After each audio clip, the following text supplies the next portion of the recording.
merci à tous d'être venus aujourd'hui, malgré les grèves à Lyon. C'était pas évident.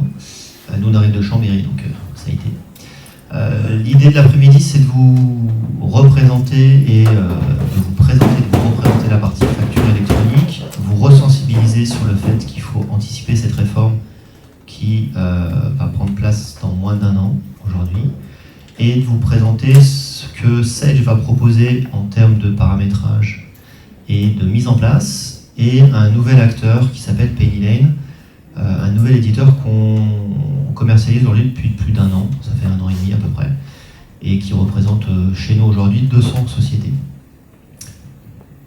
Patrice, est-ce que tu veux rajouter quelque chose sur l'introduction? Non, je suis le clone d'Hervé, donc ce que dit Hervé, je pense à nous. Pour ceux qui ne connaissent pas Patrice, Patrice gère la partie bureau de Savoie, et moi je gère la partie bureau de Lyon. Ouais, je suis bronzé, lui, il n'est pas. Avec Florence qui est dans la salle, que je pense 90% des gens doivent connaître. Bonjour à tous, ça se fait pas vu. Voilà. Donc qui travaille dans l'ombre, vous devez la connaître au travers des mails, puisque c'est elle qui est en charge de toute la partie planification. Ensuite, on va présenter rapidement l'équipe commerciale. Camille qui nous a rejoint en septembre, le 1er septembre, donc c'est une toute nouvelle recrue. Anne qui est à sa droite, qui est avec nous depuis 4 ans, et Pascal qui nous a rejoint en janvier, ça fait 9 mois, 10 mois, ouais, 9-10 mois, et on vous le présentera un peu plus en détail sur la partie de sa mission, ce qu'il fait aujourd'hui chez nous, et comment on est organisé sur cette partie commerce. Donc, la RFE, ce qu'il faut savoir, c'est que c'est l'une des plus grandes réformes fiscales qu'on connaît depuis 20 ou 25 ans. Je prends souvent le parallèle entre la facture électronique et ce qu'on a connu sur l'euro l'an 2000. Alors le passage à l'euro et le passage à l'an 2000, c'était presque du presse-bouton. Il n'y a pas grand-chose à faire, si ce n'est un petit calcul. Là, on est sur une refonte potentielle des processus internes de votre société pour que l'ensemble de votre SI soit compatible facture électronique. Il y a plusieurs acteurs sur la facture électronique, on en parlera tout à l'heure.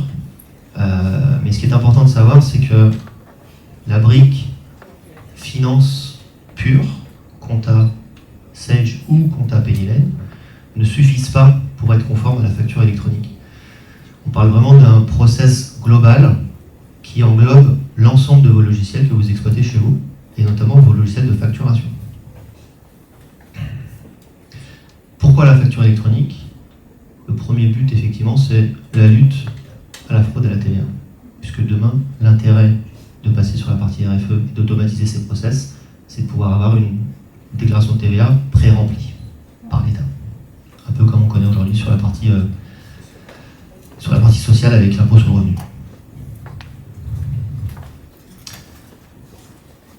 Donc les objectifs et ce que va permettre la facture électronique, notamment ça va être toute la partie automatisation comptable. Vous allez recevoir vos factures au format facture électronique et elles vont, on va dire, s'auto-traiter, s'auto-alimenter. Donc ça va vous faire gagner du temps en termes de gain de productivité pour le service compta notamment. Ça va permettre de simplifier les échanges B2B et harmoniser les process entre les clients et les fournisseurs. C'est-à-dire que quand vous êtes un fournisseur, de l'autre côté vous êtes aussi un client, le process est identique côté client que côté fournisseur, ça va harmoniser ces process. Ça va bien entendu améliorer la partie contrôle fiscal, alors l'améliorer et peut-être même avoir des alertes plus simples et plus rapides pour la DGFiP. Donc ça, je ne sais pas si c'est une bonne nouvelle. Et ce qu'il faut savoir, c'est que si certains d'entre vous connaissent le portail Chorus Pro, l'évolution de la facture électronique, c'est ni plus ni moins que Chorus Pro qui va s'étendre à l'ensemble des entreprises de la France. D'accord? Donc on recevra une facture au format facture électronique et on émettra une facture au format facture électronique au même titre que ce que vous connaissez aujourd'hui si vous connaissez Chorus Pro, de façon automatisée. On est d'accord, puisque ça va descendre jusqu'à la DGFiP, mais le process de traitement de la facture sera à peu près identique. Le calendrier, donc il a évolué ces derniers mois. On travaille sur la facture électronique avec Sage depuis 2023, avec Pennylen depuis le début, puisqu'on a pris la carte il y a 1 an et demi, on était en plein dans la phase, on va dire, de préparation. Donc 2024-2025, c'est toute la partie effectivement test et premières expérimentations. Donc 2026, septembre 2026 pour être précis, ça va être l'obligation de pouvoir recevoir des factures au format facture électronique pour les TPE, PME. Et pour les ETI, ça va être aussi l'envoi à partir de septembre 26. C'est la raison pour laquelle vous allez recevoir dès septembre 26 des factures au format facture électronique. Je prends un exemple, Orange, il va vous envoyer sa facture au format facture électronique. Et l'obligation d'émettre pour les TPE, PME, c'est septembre 27. Donc nous, ce qu'on a en termes de préconisation, vu que vous serez prêts, parce que vous devrez être prêts en septembre 26 pour la réception, c'est de faire à la fois la réception et l'émission dès l'année prochaine. Ça vous évitera de faire 2 fois ou d'avoir 2 étapes dans le projet, puisque ce projet, c'est un projet global dans l'entreprise, ça va avoir un impact sur l'ensemble de vos collaborateurs, aussi bien sur la partie ADV commerce que sur la partie comptabilité. Donc plus vous y prendrez à l'avance, plus vous embarquez vos équipes, plus simple sera cette transition-là et cette mise en place. Je me permets juste de préciser qu'on parle de date butoir, mais prenons le cas d'une grosse société, Orange par exemple, qui produit de la facture. Si son système d'information est prêt pour passer sur la RFE en février, en avril, et qu'ils émettent toutes leurs factures au format RFE, comment vous recevez la facture?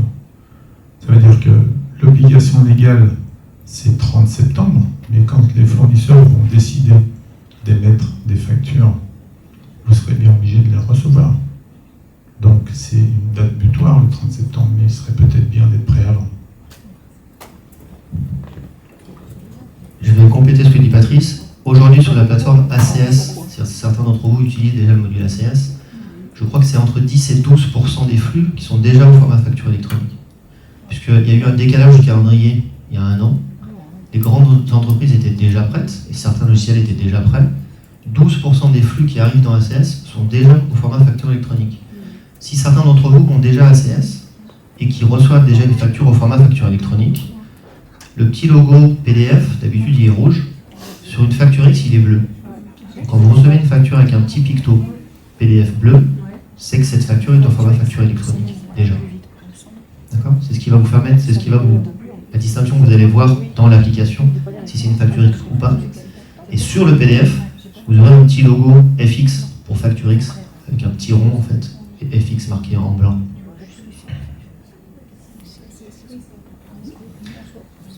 Donc les différents acteurs, il y en a 5, on va les détailler. Donc le premier, c'est le portail public de facturation, ce qu'on appelle vulgairement la PPF. C'est cette plateforme-là qui est l'évolution de Chorus. D'accord ? Chorus va disparaître au profit de la PPF. On a un deuxième acteur qu'on appelait avant la PDP, donc les plateformes de dématérialisation partenaires, qui ont changé de nom, qui vont s'appeler maintenant plateformes agréées, même plus simple. Et on sait que c'est une plateforme agréée par l'État. Je crois qu'il y en aura 30 ou 40 d'agréés. Sage et Pennylen sont plateformes agréées. Et ce qu'il faut savoir, c'est que les avantages d'avoir une plateforme agréée, c'est effectivement donc, de garantir la réglementation, d'optimiser les process, parce que c'est la PDP qui va faire le transport des factures d'une plateforme agréée vers une autre plateforme agréée. J'en parlerai juste après avec un petit schéma pour vous expliquer. Ça va permettre de tracer et d'avoir un suivi complet du cycle de la facture. Est-ce que votre facture elle a été émise? Est-ce qu'elle a été reçue? Est-ce qu'elle est en train d'être traitée? Est-ce qu'elle a été réglée? Est-ce qu'elle a été encaissée? Donc ça, vous allez avoir différents statuts dans les applications Sage et dans l'application Pennylen qui vous permettent de savoir un petit peu le cycle de vie de votre facture. Est-ce qu'elle a été mise en litige? C'est un des statuts qui sera mis à disposition. Et il faut bien distinguer la PPF et la plateforme agréée. La seule plateforme qui sera en capacité d'envoyer des données à l'administration fiscale, c'est uniquement la PPF. La plateforme agréée n'enverra aucune donnée à l'administration fiscale.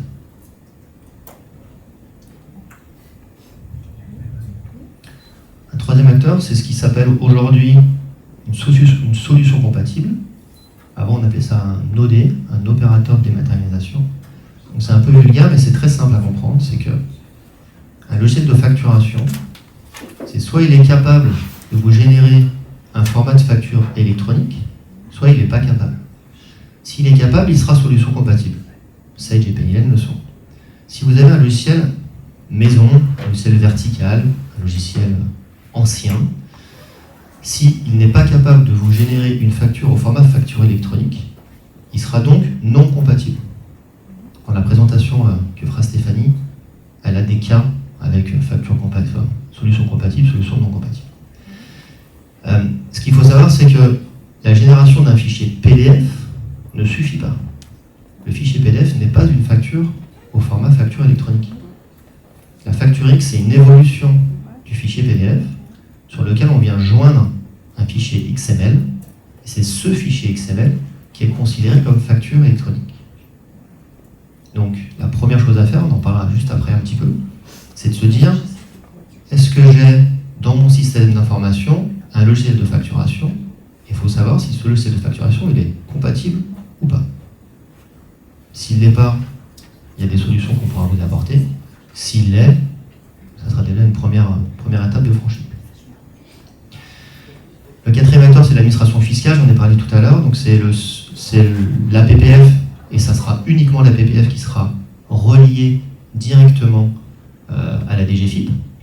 Et les assujettis, c'est ni plus ni moins que vous, clients, fournisseurs, qui allez œuvrer pour émettre et recevoir vos factures au format facture électronique. Et les assujettis sont, les sociétés qui sont dans la réforme de la facture électronique sont les sociétés assujetties à la TVA. On prend un exemple, les mutuelles ne le sont pas, les compagnies d'assurance ne le sont pas.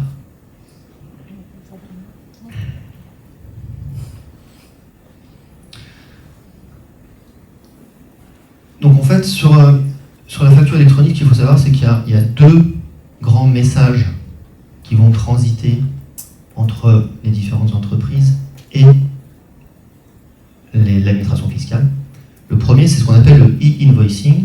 Ce seront tous les flux entre B2B, donc société vers société, ou B2G, société vers des sociétés qui concernent l'État, je pense aux mairies, je pense à des choses comme ça.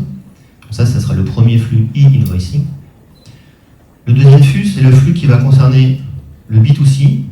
Je ne sais pas si parmi d'entre vous travaillez avec des particuliers.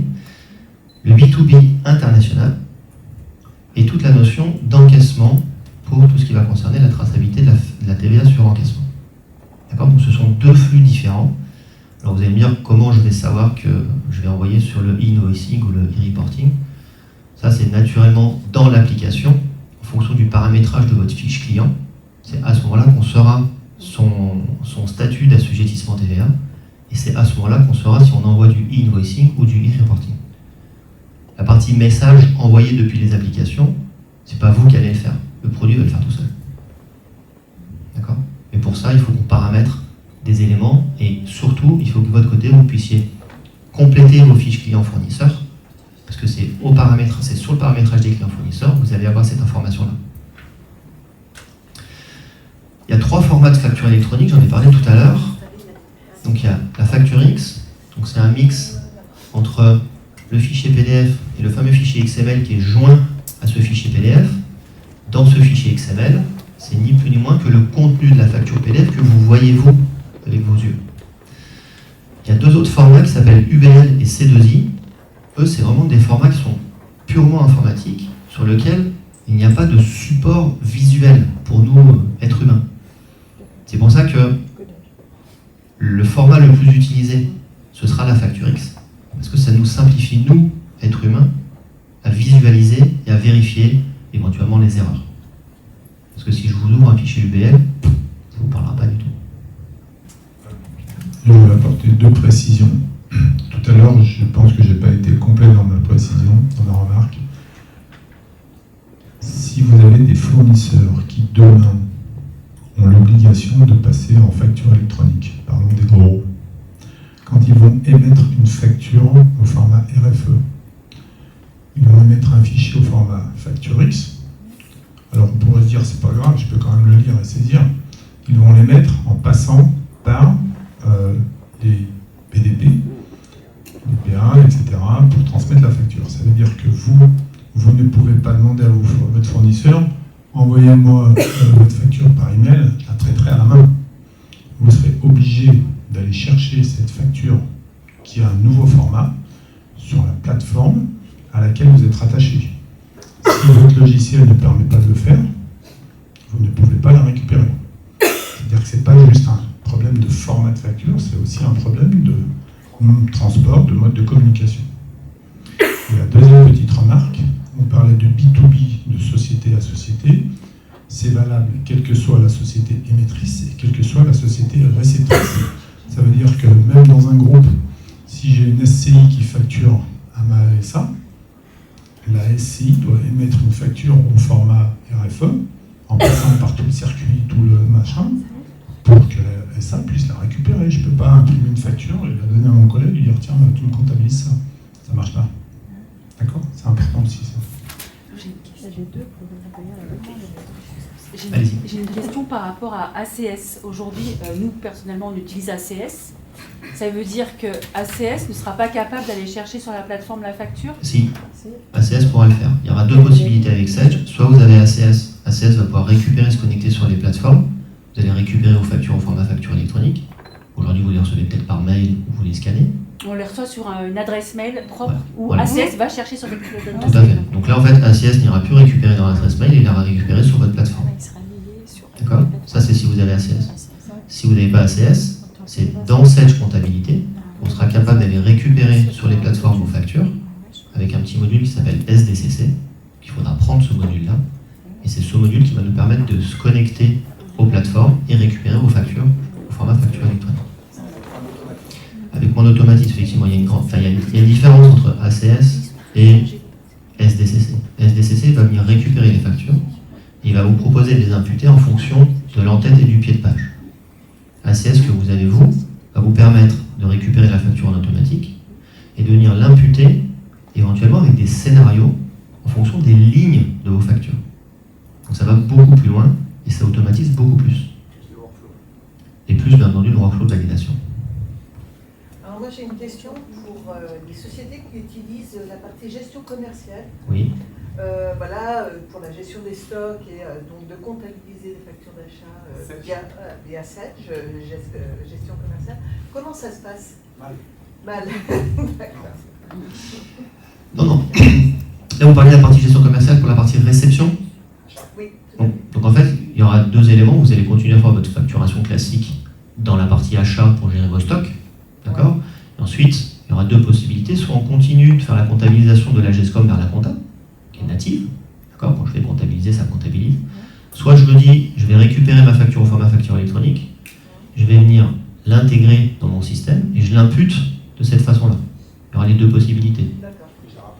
Et je la rapproche des bons de commande côté GESCOM. Voilà, ouais, c'était juste comment on match. Tout à fait. Voilà, Il y aura les deux possibilités. Stéphanie va vous faire une petite présentation, vous verrez, ça sera beaucoup plus parlant quand vous verrez directement dans l'application. Vous dites, on ne va pas pouvoir récupérer auprès des PA manuellement une facture? L'administration fiscale avait donné L'administration fiscale avait annoncé que, à travers la plateforme publique de facturation, il serait possible pour les PME qui ont peu de flux de se connecter et de récupérer leurs factures. Mais il y a 3 mois, ils ont changé d'avis pour des problèmes techniques vraisemblablement, et ils ont décidé qu'ils ne mettraient pas à disposition les factures aux entreprises et qu'elles devaient absolument passer par un PDP, une plateforme, pour récupérer leurs factures. Donc c'est le seul moyen de récupérer une facture émise par un fournisseur qui est au format FactureX. Et une autre question, donc, je fais partie d'un groupe, multi-société. Donc facturation de société en interne, il faudra que je passe par les PA, ce qui est un peu ridicule. Mais quand je facture de la même société, entre 2 entités différentes, il n'y a pas de TVA. Donc, normalement, De la même société sur... factures ouais, internes. j'ai deux TPE, c'est les factures internes, j'ai 2 entités. Ah, 2 établissements par exemple? Ouais, c'est ça. Hmm. Et ils se facturent l'un l'autre. Là, il n'y aura pas. Normalement, il n'y a pas de TVA. Non, là, il y aura. C'est au sein d'un même numéro de sirène. Donc il n'y aura pas là. Ça ne fera pas partie des flux à envoyer sur les On peut se plateformes. passer à la main. Et... Oui. Merci. C'est plus simple. Donc les impacts pour les entreprises, c'est effectivement donc, un gain de temps, je l'ai évoqué tout à l'heure, c'est d'avoir une réduction des coûts et de gagner en productivité, c'est d'avoir aussi une sécurisation des flux financiers, c'est-à-dire que, et une bonne gestion de la trésorerie, parce que ce qu'on vous expliquait, c'est que vous allez avoir différents statuts du cycle de vie de la facture. Le gouvernement estime que ça va améliorer les délais de paiement, on espère, puisqu'en fait, cette partie-là sera visible directement dans l'application. Souvent, on nous dit, quand j'appelle nos clients, ah bah j'ai pas reçu votre facture. Donc je lui renvoie, j'ai perdu 3 semaines, etc. Ils ne pourront plus vous dire ça. Du moment où la facture elle a été émise, on vous allez savoir si elle a été ouverte, si elle est en cours de traitement, si elle a été réglée ou si elle a été encaissée. Donc on espère que ça améliore le délai de paiement. Donc on a essayé de simplifier au maximum ce schéma, parce qu'on trouve beaucoup de schémas qui sont compliqués sur Internet. Donc là j'ai fait un schéma simple, c'est que moi je suis la société A, je vais vendre à la société B. Donc, quand je vais vendre, je vais envoyer ma facture sur ma plateforme à moi, le PA1. Le PA1, il va aller interroger la PPF, parce que la PPF a la vocation à faire 2 choses, communiquer avec l'administration fiscale et d'héberger ce qu'on appelle l'annuaire d'entreprise. L'annuaire d'entreprise, c'est tel numéro de SIRET travaille avec tel PA. Tel numéro de SIRET travaille avec tel numéro de PA. Donc en fait, moi, ma PA, si j'envoie ma facture pour mon client société B, je ne sais pas nécessairement avec quelle plateforme elle travaille. Donc j'interroge la PPF. La PPF va me répondre, c'est la flèche en vert là. Et la flèche qui est au milieu de PA1 à PA2, c'est suite à cette information-là que ma plateforme va l'envoyer sur la plateforme du client. Et c'est l'acheteur, donc mon client, qui va venir récupérer sa facture ou que la plateforme va lui pousser la facture sur son logiciel à lui. C'est comme ça que ça marche. Et c'est transparent pour nous. Et c'est transparent pour vous. Vous vous arrêtez à la première flèche. Et encore, la première flèche, celle-ci, elle va se faire toute seule. D'accord, vous arrêtez là. Et le flux va se faire tout seul depuis les logiciels Sage ou Pennylen. Du coup, tous les PA se connectent entre eux directement. Elles sont toutes interopérables. Elles sont toutes connectées entre elles. Ça fait partie du cahier des charges pour être validé PA. Exactement. D'accord. Et donc, comme je vous disais tout à l'heure, seule la PPF a la possibilité d'envoyer vos données à l'administration fiscale. Et c'est uniquement la PPF qui le fait. Juste une précision. Là, on parle de PA. Si on a du Sage, on peut penser que la PA la plus pertinente, c'est Sage. Et si on a du Pennylen, on peut penser que la PA la plus pertinente, c'est Pennylen. Comme ça, c'est tout dans le même... Mais admettons que j'ai un ERP qui est ni Sage ni Pennylen, ERP X, et que j'ai besoin d'une PA. Je choisis une PA qui n'est pas mon éditeur de logiciel parce qu'il ne sait pas le faire. C'est-à-dire que cette PA, elle a pour mission de prendre des factures, de les transmettre, etc. On imagine bien qu'ils ne vont pas le faire gratuitement. Ça veut dire qu'attention au choix de la PA, parce qu'on parle aujourd'hui de coûts qui sont non négligeables, de 3 à 9 centimes par facture, par flux. Ça peut vite coûter cher. Donc il y aura un sujet sur le choix de la PA.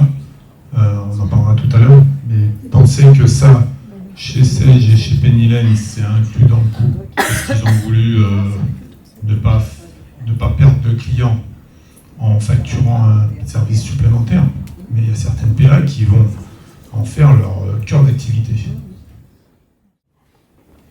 Pour compléter ce que disait Patrice par rapport aux différentes plateformes agréées, ce qu'il faut savoir aussi, c'est que vous avez la possibilité d'avoir plusieurs plateformes agréées. Si, admettons, vous avez plusieurs logiciels métiers qui se déversent en comptabilité, vous avez une activité de location par exemple et une activité de négoce. Si votre logiciel de facturation côté location a sa propre plateforme agréée, ce flux-là pourra passer sur la plateforme agréée, on va dire PA3 dans mon exemple, et la PA1, c'est la PA1 de mon activité négoce. Une société peut avoir plusieurs plateformes agréées. Vous n'êtes pas obligé d'en avoir qu'une seule. Et comment on est averti, comment on est averti? Est-ce qu'on est averti qu'une facture est à aller chercher? Ah non, elle remontera automatiquement toute seule. Donc, Ça va s'augmenter, ça va interroger automatiquement les plateformes, et c'est dans l'application Sage que vous allez avoir les factures reçues. Comme dans ACS aujourd'hui, quand vous vous connectez sur ACS, vous ne posez pas de questions. J'arrive dans ma banette comptabilité. Dans ma banette comptabilité, j'ai 2 factures aujourd'hui. Je reviens dans 1 heure, j'en ai 5. Je reviens dans 3 heures, j'en ai 12. Quoi. Ça va venir récupérer automatiquement les factures fournisseurs. Une dernière question. Est-ce que je sais j'ai émis une facture, est-ce que je sais que mon client il a reçu sa facture, il a retiré sa facture? Oui, vous le saurez. Vous allez avoir différents statuts, ce que j'ai évoqué tout à l'heure. Vous avez le statut, je l'ai envoyé. J'ai le statut, il l'a réceptionné. J'ai le statut, il l'a ouvert. J'ai le statut, il l'a mis en litige, éventuellement.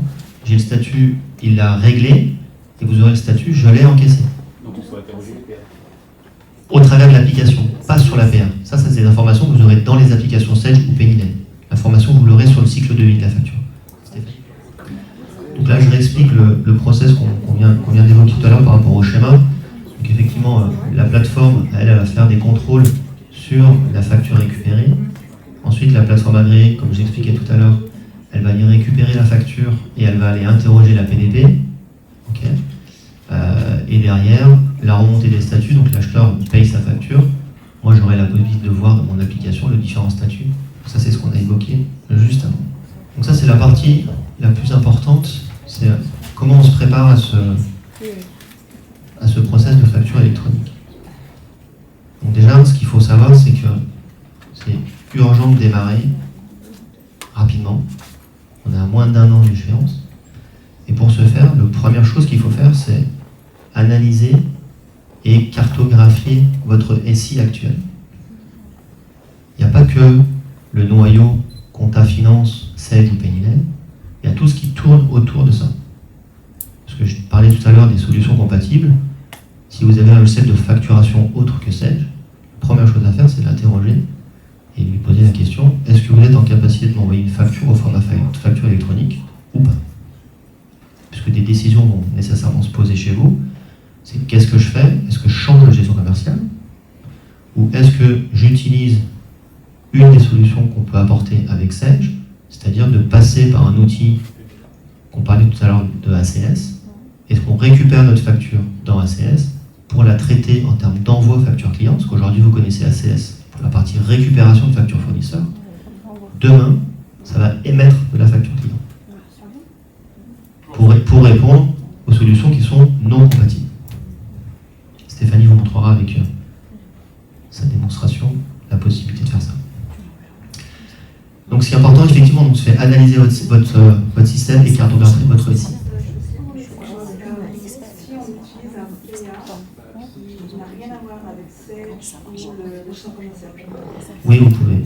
Un exemple, Zendoc. Je ne sais pas si vous avez Zendoc, mais Zendoc, c'est un acteur des maths de facture fournisseur. Donc c'est un exemple. Vous pouvez utiliser une autre PA que celle. Il n'y a aucun problème. Moins vous aurez l'interlocuteur, mieux ça vaudra, parce que quand il y aura un problème, ça ne sera jamais la faute à personne. Oui, en fait, on est sur le point de choix de l'ERP. Et il faut que je prenne quelqu'un de neutre, où je peux vraiment switcher de où je suis à l'heure actuelle au nouveau ERP. Alors, mon avis, c'est pas forcément quelqu'un de neutre. Parce que vous pouvez changer de PA si ça vous chante dans 6 mois. La neutralité a des avantages, mais comme je disais à l'instant, elle a peut-être aussi des inconvénients. C'est que quand il y a un problème, on va vous dire c'est pas moi, c'est votre logiciel qui ne va pas envoyer le flux. Vous allez vous adresser à votre intégrateur qui va vous dire non, mais nous on l'a bien envoyé, c'est la PA qui l'a pas reçu. Je subhonore des cas compliqués qu'on a vécu en termes de communication avec les banques, avec la grande surface. Donc, à mon avis, plus on peut limiter le nombre d'acteurs, pour autant que ça n'ait pas un impact économique, mieux ça vaut. Mais néanmoins, vous avez la totale liberté de choisir le PA que vous voulez et de changer demain matin.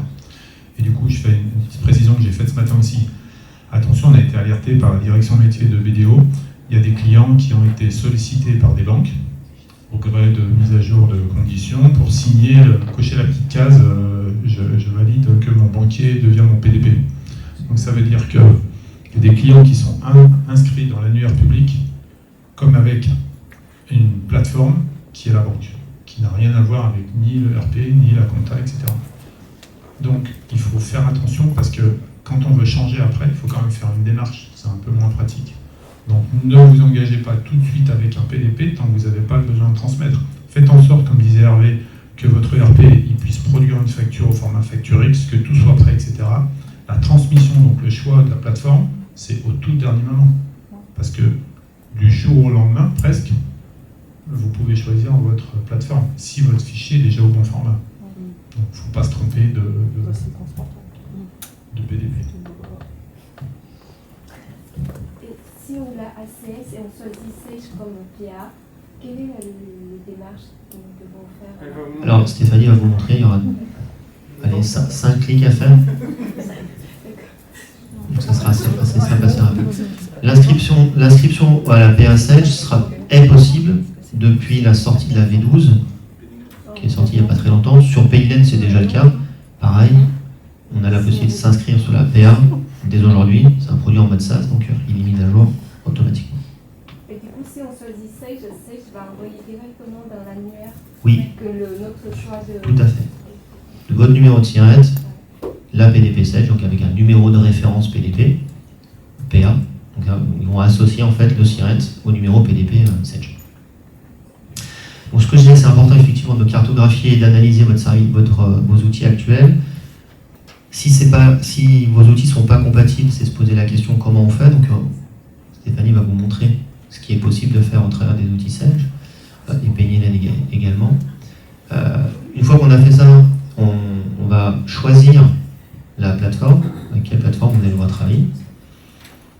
Ce qui est important, et je l'ai marqué en numéro 4, c'est former vos équipes, mais c'est surtout aussi les embarquer dès aujourd'hui, leur expliquer le bénéfice que ça va apporter, et surtout la charge de travail qu'ils vont avoir ou qu'elles vont avoir avant le passage à la facture électronique.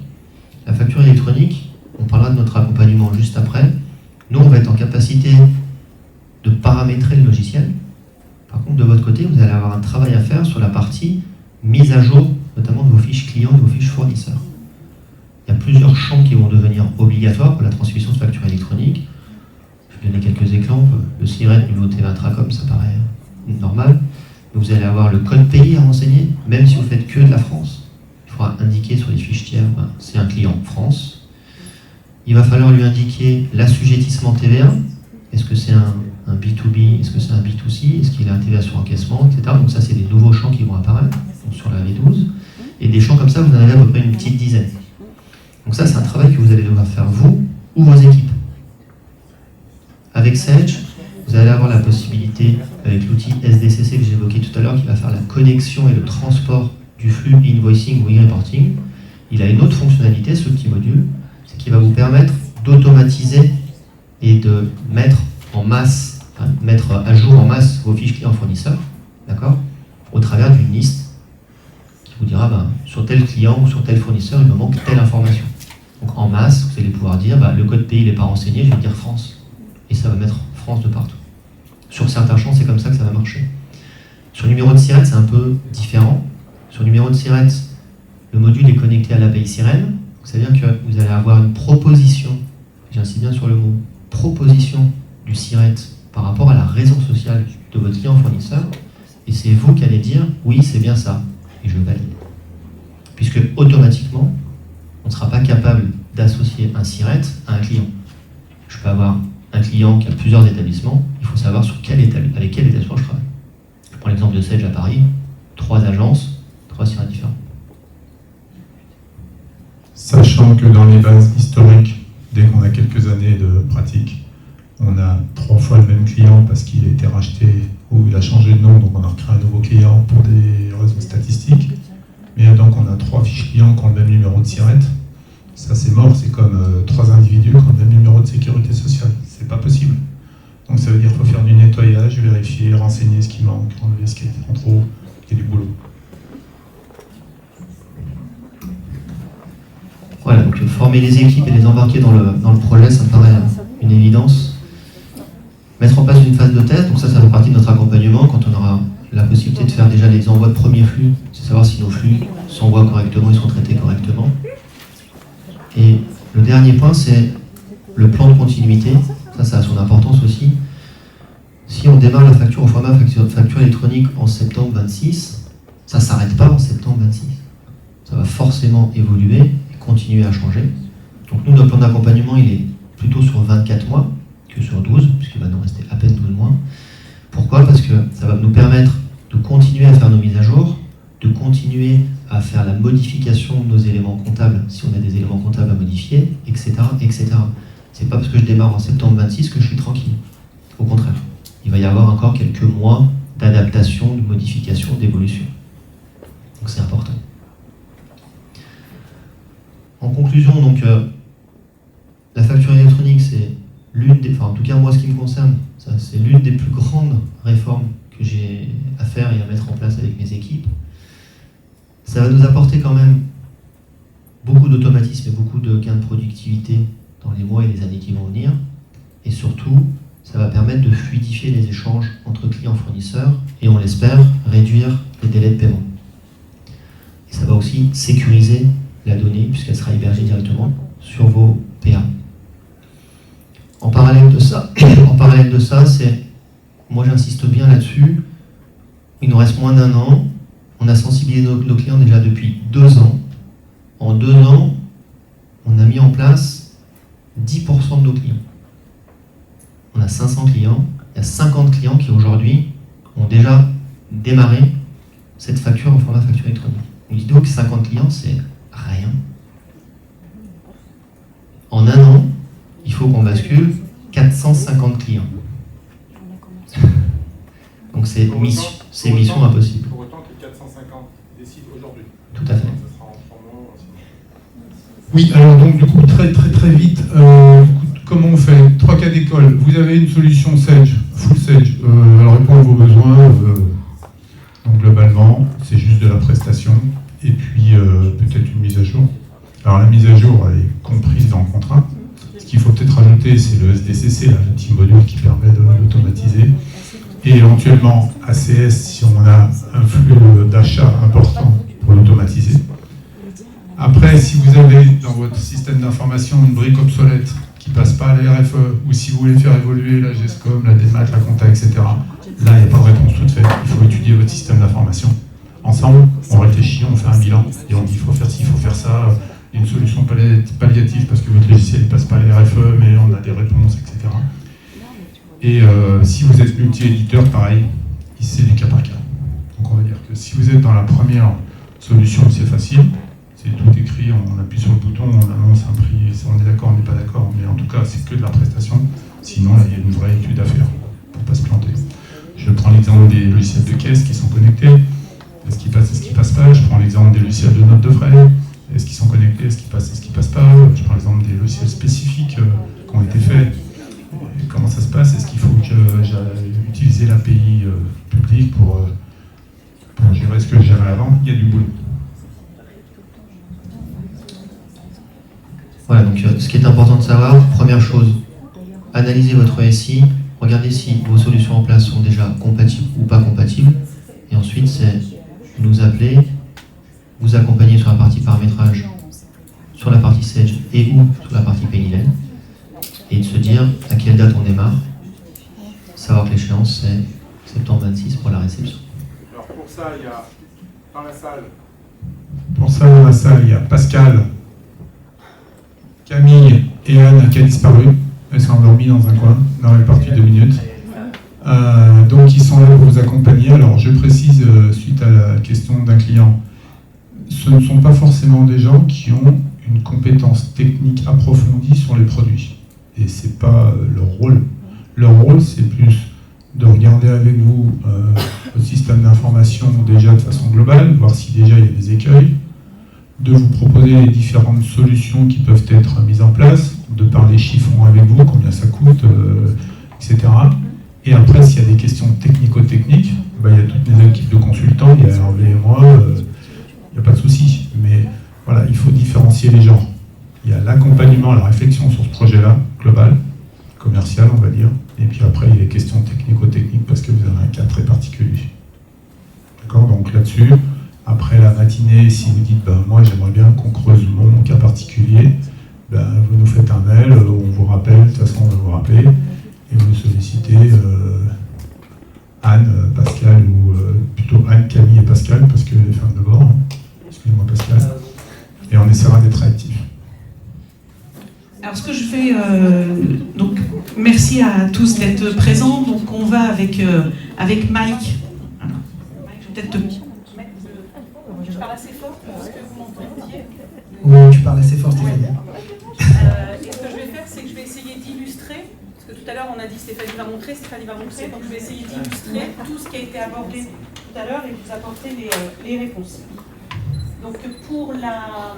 Donc là je suis accompagnée effectivement de Mike qui gère le compte BDO pour la partie Sedge et moi-même donc Stéphanie Trin qui travaille au niveau de l'avant-vente, je suis responsable de l'avant-vente Sedge 100. Donc normalement dans la salle il y a beaucoup de clients qui sont équipés de Sedge 100. Vous avez entendu parler de Sedge 100. Donc voilà, donc l'objectif, même si je parle de Sedge, je vais surtout faire un focus sur Sedge 100 et la réponse avec Sedge 100, qui je pense intéresse la majorité d'entre vous. Bon, on va commencer tout de suite avec la première question. Alors, on va peut-être reparler du compteur. Tout à l'heure, effectivement, que ce soit Patrice ou Hervé, ils parlaient des délais. Il n'y a plus que 348 jours pour le mettre en place, pour être opérationnel au 1er septembre 2026. Je suppose qu'en juillet et août, certains vont prendre des congés. Donc je pense que vous pouvez enlever à peu près une soixantaine de jours à ce compteur. D'accord, pour avoir la réalité.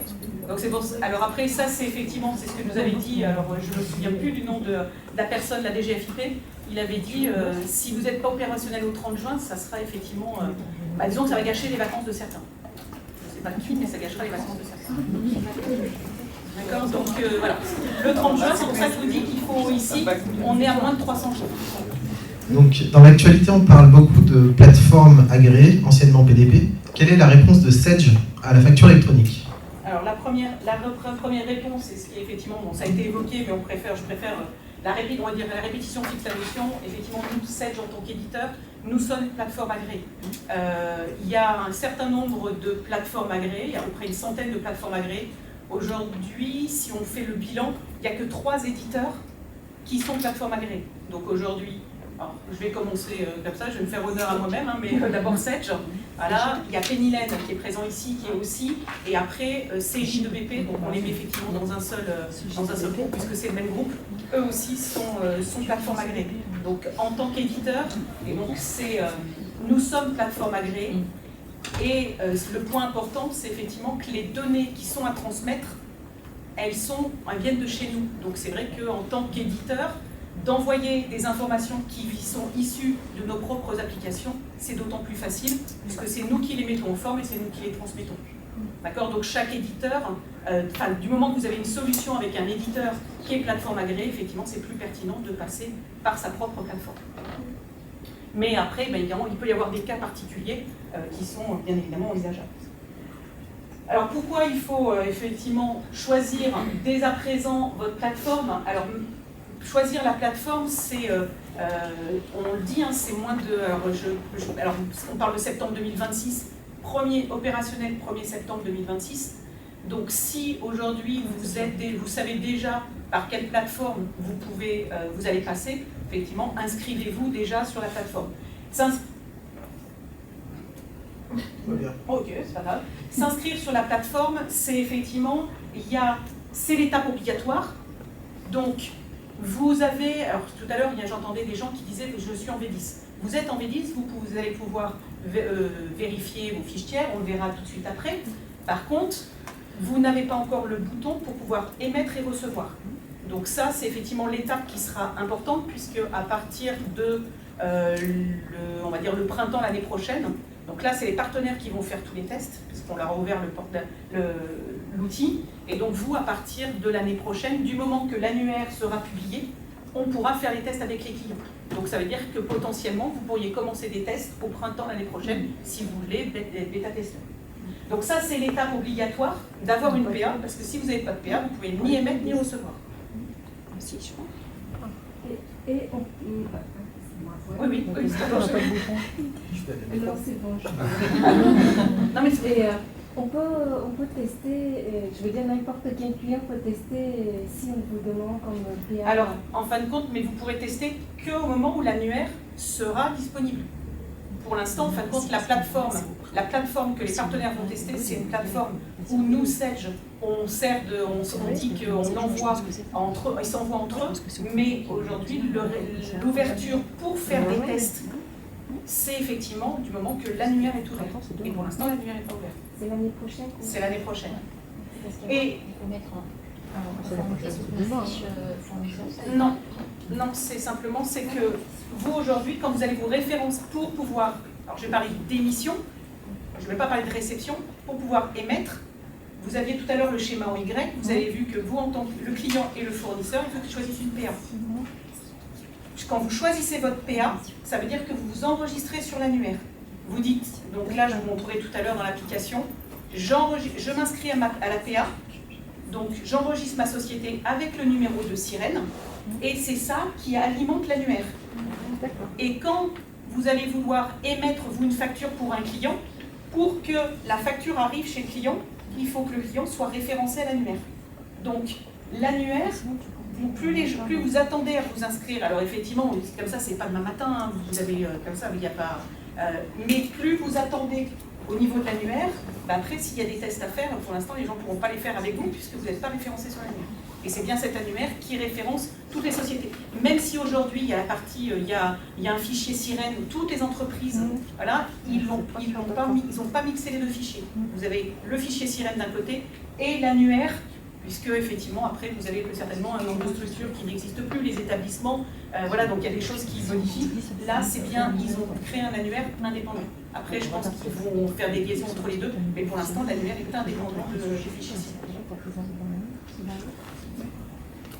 Donc si, alors j'ai mis le QR code ici, donc vous aurez le support, donc vous aurez le QR code qui vous permet directement d'arriver à la page pour vous connecter. Et moi, vous verrez tout à l'heure, je suis en V12, donc j'ai la tuile sur le bureau 7G100 pour pouvoir m'inscrire à la PDP, pas la PA, puisque la V12 étant sortie en mois de juin, on parlait encore de PDP. Hein, c'était la petite nouveauté de l'été de changer le nom, donc voilà, sur le site c'est encore marqué. PDP. PDP, oui, pardon. J'essaye de plus. Donc, je suis client 7G100. Ouais. Quelles sont les actions préparatoires à réaliser avant septembre 2026? Alors, je vais passer rapidement les slides pour vous montrer en image, parce qu'en fin de compte, ça a beaucoup été évoqué par Hervé et Patrice tout à l'heure. Déjà, choisir une plateforme agréée, ça c'est la première chose. Avoir une des dernières mises à jour pour pouvoir justement, donc on va dire minimum la V10, pour pouvoir derrière paramétrer et bien contrôler le référentiel des tiers. Donc c'est effectivement, aujourd'hui, c'est minimum cette V10 pour tout ce qui est contrôle de sirène et activation de la déclaration de TVA avec le paramétrage de la TGA. Donc, on a effectivement cette fonction qui s'appelle Data Clean and Control qui permet, alors déjà, peut-être que certains l'ont déjà depuis la V10, de permettre de contrôler les données. Alors, il y a tout à l'heure, comme ça, c'était évoqué les informations. Alors moi, je sais qu'à force d'avoir fait des rendez-vous clients, si je parlais pour votre gestion commerciale, pour toutes vos factures, est-ce qu'il y en a qui travaillent exclusivement avec la France? D'accord. Est-ce que pour les clients France, vous avez renseigné le pays? Oui, c'est obligatoire, on ne peut pas envoyer une facture. C'est avec la fait comme ça. Aujourd'hui, sur la gestion commerciale, vous envoyez sans avoir besoin de remplir le pays. Oui, ça nous fait un message d'erreur, il faudrait qu'il faut renseigner le pays. C'est parce que ça a été paramétré pour vous, ça a été paramétré. Mais il y a beaucoup qui ne le renseignent pas. Et ça, c'est un des premiers. Ça fait partie des champs obligatoires pour faire la facture électronique. Donc il y a beaucoup de structures où, quand ils ne travaillent qu'avec, enfin pour les clients français, le pays n'est jamais renseigné. Et ça fait partie des choses. Vous voyez, tout à l'heure, on parlait de contrôler, ça fait partie des choses qu'il faut mettre en place. Ensuite, bien évidemment, que la partie sécurité pour fiabiliser bien sûr les flux sur la partie TVA. Et enfin, c'est ce qu'on va voir, une partie sur la comptabilisation automatique et le rapprochement. Donc peut-être certains d'entre vous ont automatisation comptable, d'autres l'ont pas. Et pour ceux qui ne l'ont pas, ils auront au travers de la fonction Data Clean and Control la comptabilisation automatique et le rapprochement avec les documents de la gestion commerciale Sedge. Alors, ce que je vais faire, on va montrer en image. Donc là, je pense que tout le monde connaît l'interface Sedge 100. La seule chose, c'est que moi, je suis sur une interface en mode cloud. Donc vous voyez que je suis connecté au travers d'une une connexion Internet. Et ce qui me permet effectivement de retrouver ici mes applications ou mes différentes sociétés pour basculer de l'une à l'autre. Donc là, je vais me mettre dans la peau d'un client qui effectivement doit mettre en place la facture électronique. Donc la première chose, j'ai l'inscription à la plateforme. Donc là, je me connecte et j'arrive directement sur une page Sedge. Et sur cette page Sedge, vous retrouvez ici, enregistrer votre plateforme agréée. Donc c'est très simple. Quand vous arrivez ici, vous êtes alors donc comme je me suis authentifié moi pour vous connecter à ma comptabilité, donc il sait qui je suis, donc il m'a déjà reconnu, et je vais commencer la démarche d'inscription. Donc la démarche d'inscription, vous voyez que c'est connecter votre entreprise. Et donc là vous allez choisir votre logiciel que vous utilisez. Vous allez connecter votre entreprise, donc c'est renseigner les informations par rapport à votre sirène. Vous allez renseigner votre adresse. On va vous demander de rentrer votre adresse email et de contrôler votre adresse email. Donc il y a le nom, prénom, votre adresse email.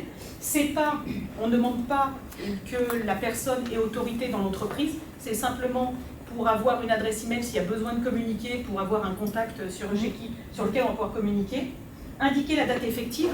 Donc ça, c'est ce que disait Patrice tout à l'heure. C'est aujourd'hui, vous choisissez une plateforme agréée. Demain, vous voulez choisir une autre plateforme agréée. Vous dites, eh ben, voilà, pour l'instant, je suis avec celle-ci. À partir de telle date, je veux effectivement utiliser une autre plateforme. Et dans le cadre de la PPF, ils vont enregistrer le fait que, à partir de telle date, donc c'est pour ça qu'il y a la date effective, vous ne serez plus avec l'APA Intel, mais vous serez avec une autre APA. Et après, vous soumettez à l'annuaire. Là, pour l'instant, ce qui se passe, c'est qu'en fin de compte, ça arrive chez nous, et c'est nous qui vous inscrivons sur l'annuaire, mais après, vous avez un retour. Ça date d'une semaine, à peu près depuis une semaine. L'annuaire est total et ouvert, donc en fin de compte, toutes les inscriptions, vous avez un retour en live de vous êtes bien inscrit. D'accord ? Jusqu'à présent, on était encore dans un tampon, on attendait pour pouvoir tout donner à l'administration, et maintenant la DGFiP a ouvert les portes, donc vous inscrivez en live. Donc ça, c'est la première, effectivement, l'inscription. Je reviendrai tout à l'heure par rapport à Sedge Connect, qui est, alors je vais essayer d'illustrer un peu simplement, mais aujourd'hui Sedge Connect c'est le facteur, la PA pour moi je vais dire que c'est un facteur, enfin le facteur, la poste, voilà. J'ai une facture dans un logiciel, je veux l'envoyer chez un client, en fin de compte l'APA c'est elle qui prend le document et qui le transfère de l'autre côté. Donc nous on a une boîte aux lettres, Sedge Connect, qui en fin de compte regroupe tous les flux. Donc là, je vais vous montrer que je les récupère directement dans l'application. Mais imaginez que vous recevez des factures d'achat pour quelqu'un qui n'a pas la comptabilité dans votre entreprise et vous voulez qu'il vérifie la facture, il pourrait se connecter sur ce portail et voir la facture sans accéder à la comptabilité, par exemple. Ça peut être effectivement... Donc ça, c'est le premier exemple. Et le deuxième exemple, c'est par rapport à un exemple qu'on a vu ce matin avec certains clients. C'est j'envoie du particulier. Est-ce que je fais un type d'envoi PDF pour les clients particuliers, puis les entreprises, je leur envoie via le portail? J'ai la possibilité de dire, monsieur le client, maintenant, toutes vos factures, elles arrivent sur le portail Sedge Connect. Dans tous les cas, il sera averti par mail qu'il a une facture qui est arrivée. Et vous allez les chercher directement sur ce portail-là. Ça peut être aussi une possibilité pour les clients particuliers ou les non-assujettis à la TVA de leur envoyer une facture et de leur mettre à disposition. C'est le même principe qu'avec votre fournisseur de téléphonie mobile ou d'énergie. Voilà. Aujourd'hui, vous allez chercher vous-même votre facture. C'est plus eux qui vous l'envoient. Est-ce qu'on l'a déjà fait? Non. C'est pour ça qu'en fin de compte, ce que je disais, c'est depuis la V11 qu'on l'a. Donc si vous êtes en V10, c'est sûr, comme ça, les deux dernières fuites, vous ne les avez pas. Est-ce que ça? Donc là, Sedge Connect est sorti en V11 et l'inscription à la PA elle est sortie en V12. Mais ce que je vais vous montrer maintenant, c'est effectivement toute la partie contrôle, assistant de mise en conformité. Donc je vais dans la structure. Alors l'assistant de mise en conformité, vous l'avez là. on vous accompagne, on vous fait un assistant étape par étape, vous choisissez. Maintenant, je vais montrer directement, alors moi je vais aller plus simple, structure, plantière. Voilà, je suis en boucle entière, j'ai 2 nouvelles colonnes. Vous voyez que tous ceux qui sont en vert, alors ce sont des fournisseurs, pardon, j'ai un client, un fournisseur, mais au moins Bijou Connect, c'est le client qu'on utilise en général pour nos démos, et ben lui, je peux lui envoyer les factures parce que tout est OK, tout est vert. Par contre, tous les autres fournisseurs, je ne peux pas recevoir parce que pour l'instant ils sont en rouge, et tous les clients, s'ils sont en rouge, je ne peux pas envoyer. Donc je ne peux pas envoyer, ça veut dire que j'envoie à ma propre PA, elle me dit, il n'y a pas les informations, ça revient. Hein. Vous n'envoyez même pas votre facture, elle ne part pas. Hein.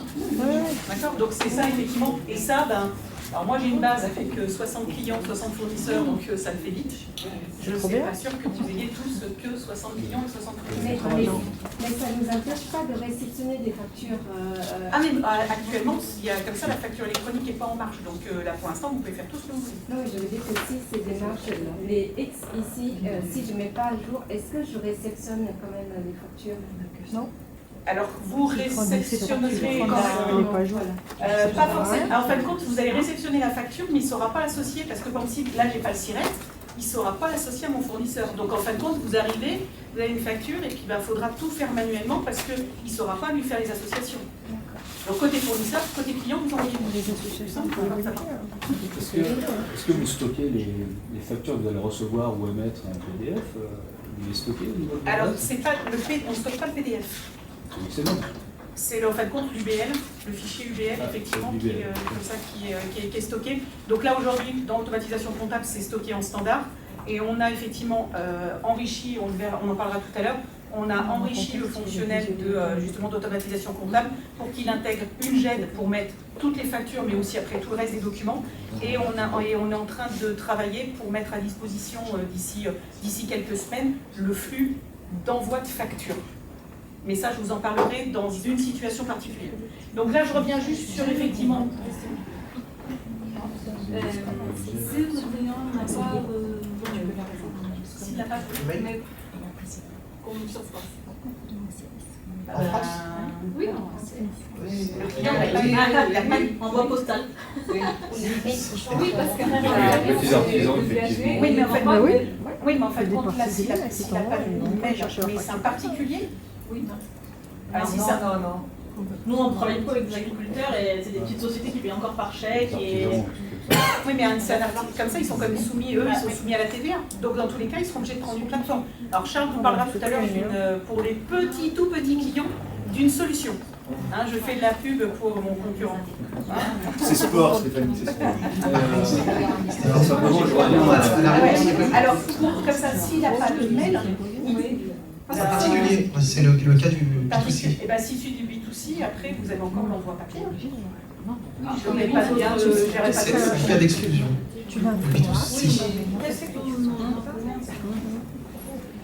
Donc, vous, en fin de compte, vous facturez que du particulier. Oui. Mais si donc, vous des personnes âgées. Non mais comme ça, alors c'est même pas ça. Vous facturez du particulier. Le particulier, du moment que vous faites du B2C, pour un client final, c'est un particulier, ça ne rentre pas dans le cadre de la facture électronique. Oui, mais alors le reporting, c'est ça le reporting. Non, ça c'est la facture électronique. La facture, c'est du e-voicing, ça ne rentre pas, pour ce type de client, ça ne rentre pas dans ce cadre-là. Par contre, vous avez vous toujours la partie e-reporting pour la partie TVA, sur laquelle vous êtes concerné, vous en tant qu'entreprise. Mais vos clients, si ce sont des particuliers, vous n'êtes pas concernés par la facture électronique dans le cadre de l'envoi de la facture à votre client. Vous allez réceptionner les documents, les factures, et vous allez envoyer les données à l'administration fiscale. Mais par rapport à votre client, c'est pas lui qui va émettre la facture pour que ça transite par le portail de l'État. C'est vous qui allez faire le travail, on va dire, de transmission à l'État. Et pas avec lui. Ah ben, quand vous êtes avec des parties... Alors, là, en fin de compte, pourquoi il me met? C'est parce qu'en fin de compte, il sait que cela, c'est une entreprise. Dans votre... Alors, après, je ne vais pas effectivement rentrer dans le détail, mais quand vous êtes sur une fiche tiers, vous mettez un moment si c'est un particulier ou si c'est une entreprise. Si c'est une entreprise, il va vous mettre les incohérences. Ça veut dire qu'il faut passer voilà. à... Si c'est un particulier, là, il n'y aura aucune incohérence, puisqu'en fin de compte, vous n'êtes pas concerné par le niveau ici. Autre chose, puisque vous ne récupérez pas les PDF, comment je fais pour les stocker dans Maged? Aujourd'hui, moi, je les ai dans Maged. On scanne les factures, où elles arrivent automatiquement dans Maged. Elles sont indexées, tout ça dans Maged. Et notre GEM nous sert à faire des recherches et est assez pratique pour ça. Comme ça, je vous montrerai tout à l'heure avec quand je serai dans la GEM. Et je termine juste par rapport à cette étape-là et après je réponds à votre question. Donc je suis une entreprise, je suis comptable dans une entreprise, je suis inscrit à la PA, j'ai nettoyé ma bastière. Maintenant, je vais pouvoir, pour le 1er septembre 2026, réceptionner. Donc la fonction tout à l'heure, j'ai parlé de Sage Connect qui était ma boîte aux lettres. Vous avez une nouvelle fonctionnalité dans l'application qui s'appelle Sage Connect, qui est les factures réceptionnées. Et là, je retrouve toutes mes factures. Donc je n'ai pas besoin de savoir si on me l'a envoyé à 14h50, à 14h. J'arrive ici et je retrouve toutes les factures qui m'ont été transmises via ma plateforme. Puisque j'ai fait le choix d'une plateforme agréée en réception. Je peux faire le même choix pour l'émission, mais là, je l'ai fait en réception. Et quand je suis ici, je retrouve... J'ai le détail de ma facture que je vais pouvoir visualiser. Et surtout, comme j'ai l'option Data Clean and Control, je peux générer, si je le souhaite, directement l'écriture. Donc là, ça me génère. Par contre, seul point important, et ça sera une des différences avec celle d'automatisation comptable, je ne lis que le pied de facture. Si j'ai un éclatement, moitié prestation, moitié... ouais. De l'analytique, ça se fait pas tout seul. L'analytique, ça dépendra comme on s'appuie sur les modèles de saisie. Je ne sais pas si aujourd'hui vous utilisez les modèles de saisie dans la comptabilité. Comme on s'appuie sur les modèles de saisie, si votre analytique est déjà paramétrée dans votre modèle de saisie, il l'appliquera automatiquement. Si les variables non, et si vous avez hors taxe ou différentes prestations, non plus, ça sera CSS. Donc effectivement, si vous avez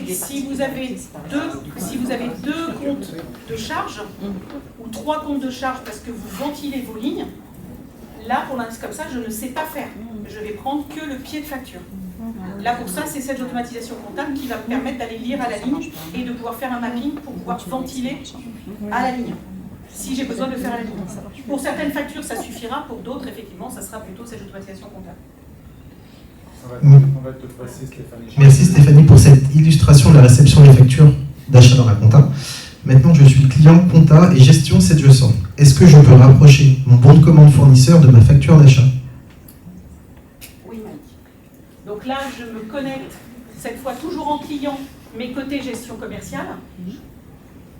Je retrouve exactement la même fonction qui s'appelle Sage Connect. Si je mets les lunettes, c'est mieux.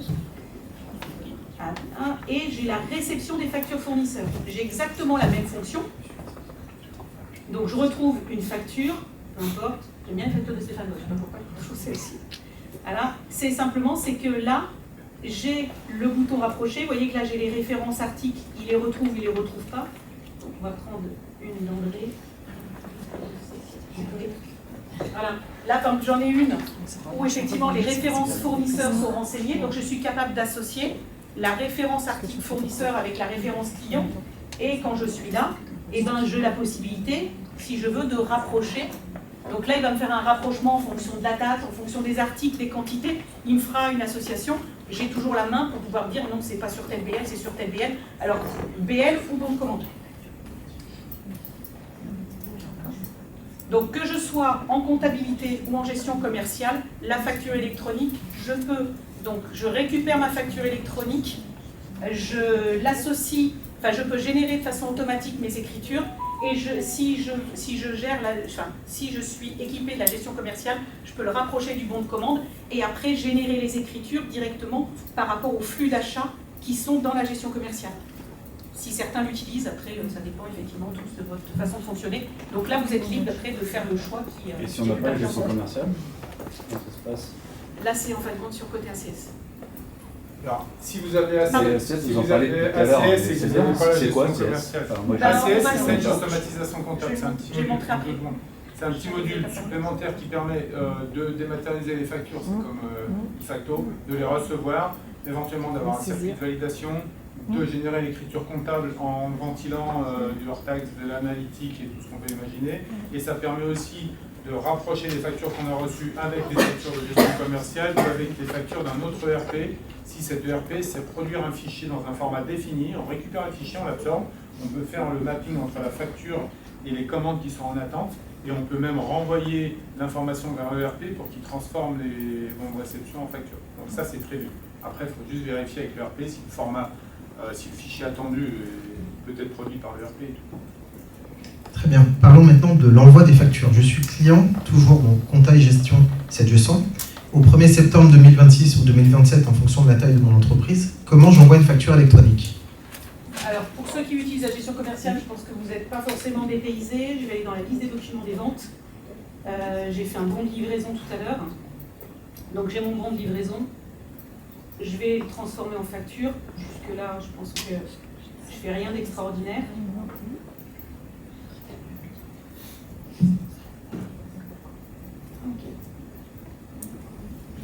Donc, je vais aller dans les factures.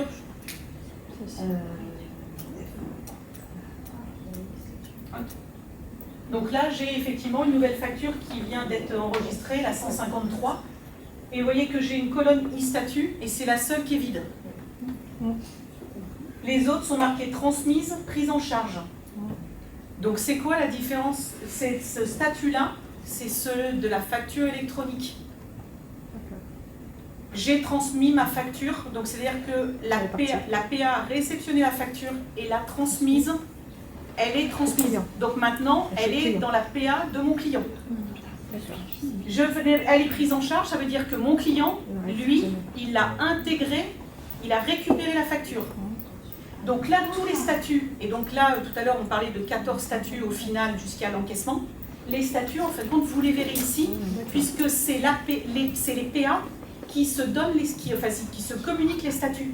Donc au fur et à mesure que votre client, il récupère, donc elle est prise en charge, il vous dit je l'accepte, vous verrez qu'elle est acceptée, il la refuse, vous verrez qu'elle est refusée, il l'accepte partiellement, vous verrez, en fait, quand votre statut ici, il va évoluer en fonction de ce que fait votre client. D'où l'intérêt, effectivement, quand on est en B2B, c'est que vous n'avez pas besoin de savoir s'il a reçu, parce que vous voyez qu'il l'a reçu, et donc vous n'aurez plus non plus le truc, je ne peux pas vous payer, j'ai pas reçu la facture, puisqu'il a reçu, vous le voyez. D'accord? Alors après, s'il ne paye pas, c'est autre chose, mais au moins il ne peut pas dire qu'il n'a pas reçu. Mon client, il n'a pas la PA.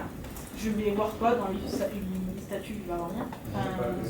Si c'est comme ça, donc là vous me parlez tout à l'heure d'agriculteurs, ils sont effectivement, c'est pas des particuliers, ils sont soumis, donc eux ils auront l'obligation d'avoir une PA. D'où la réponse de Charles tout à l'heure. Mais on le met en place maintenant par exemple, ils sont pas encore... Ah non, après, dans un premier temps, effectivement, vous aurez... mais comment je vais savoir ce qui a été envoyé? Alors, non, attendez, pardon, je dis une bêtise. La réception, c'est obligatoire pour toutes les entreprises au 1er septembre 2026. Toutes les entreprises, donc même l'agriculteur qui est tout seul, il est concerné par la réception, pas par l'envoi, mais la réception. Donc tout le monde est concerné. Donc tout le monde doit avoir choisi une PA au 1er septembre 2026. Juste vous, j'ai une question par rapport aux agriculteurs, parce que nous aussi on travaille en lien avec eux et on leur fait des factures pour leur compte, en fait, des autofacturations. Ça marchera aussi... Alors ça, je sais que c'est des cas d'usage, donc là, c'est des cas un peu particuliers pour l'instant sur lesquels on n'a pas de réponse à vous donner parce qu'ils ne sont pas traités côté DGFiP. Donc pour l'instant, on est... Et la réponse va évoluer. Voilà, la réponse, on la d'ici 2019. Voilà, on vous la donnera quand on l'aura. Et c'est pour ça qu'on ouvre après, à partir du printemps, les tests, ça sera aussi, les évolutions fonctionnelles, elles seront liées à ces cas d'usage qui seront effectivement, qui concerneront certains clients et pas tous. Mais après, on va travailler sur les cas d'usage. On va dire que sur la majorité des clients, on a déjà une réponse. Après, les cas particuliers seront à traiter de façon particulière. Alors, je termine juste mon envoi. Je suis dans ma facture, donc là, la GESCOM, pour ceux qui l'utilisent, j'ai un bouton facture électronique transmettre Sage Connect. Je fais juste transmettre Sage Connect. Ok, ma facture, elle est transmise. Donc vous voyez qu'en haut, elle est passée en facture transmise. Donc ça y est, moi j'ai fini. Donc d'un point de vue client, enfin, utilisateur de la gestion commerciale, pour vous, c'est au lieu de dire j'envoie par un PDF dans un mail, je mets juste ça, c'est tout. Donc il n'y a pas de question à se poser. Si je suis utilisateur de la gestion commerciale, je ne me pose pas de question de comment je vais faire. C'est un bouton pour envoyer à la plateforme. C'était quel bouton là? Alors, le problème, c'est qu'en fait, il faut qu'il disparaisse. Alors, attendez, il faut que je trouve une facture, parce que du moment qu'il est transmis, vous avez alors, moi, il est là, il s'appelle Transmettre Sedge Connect.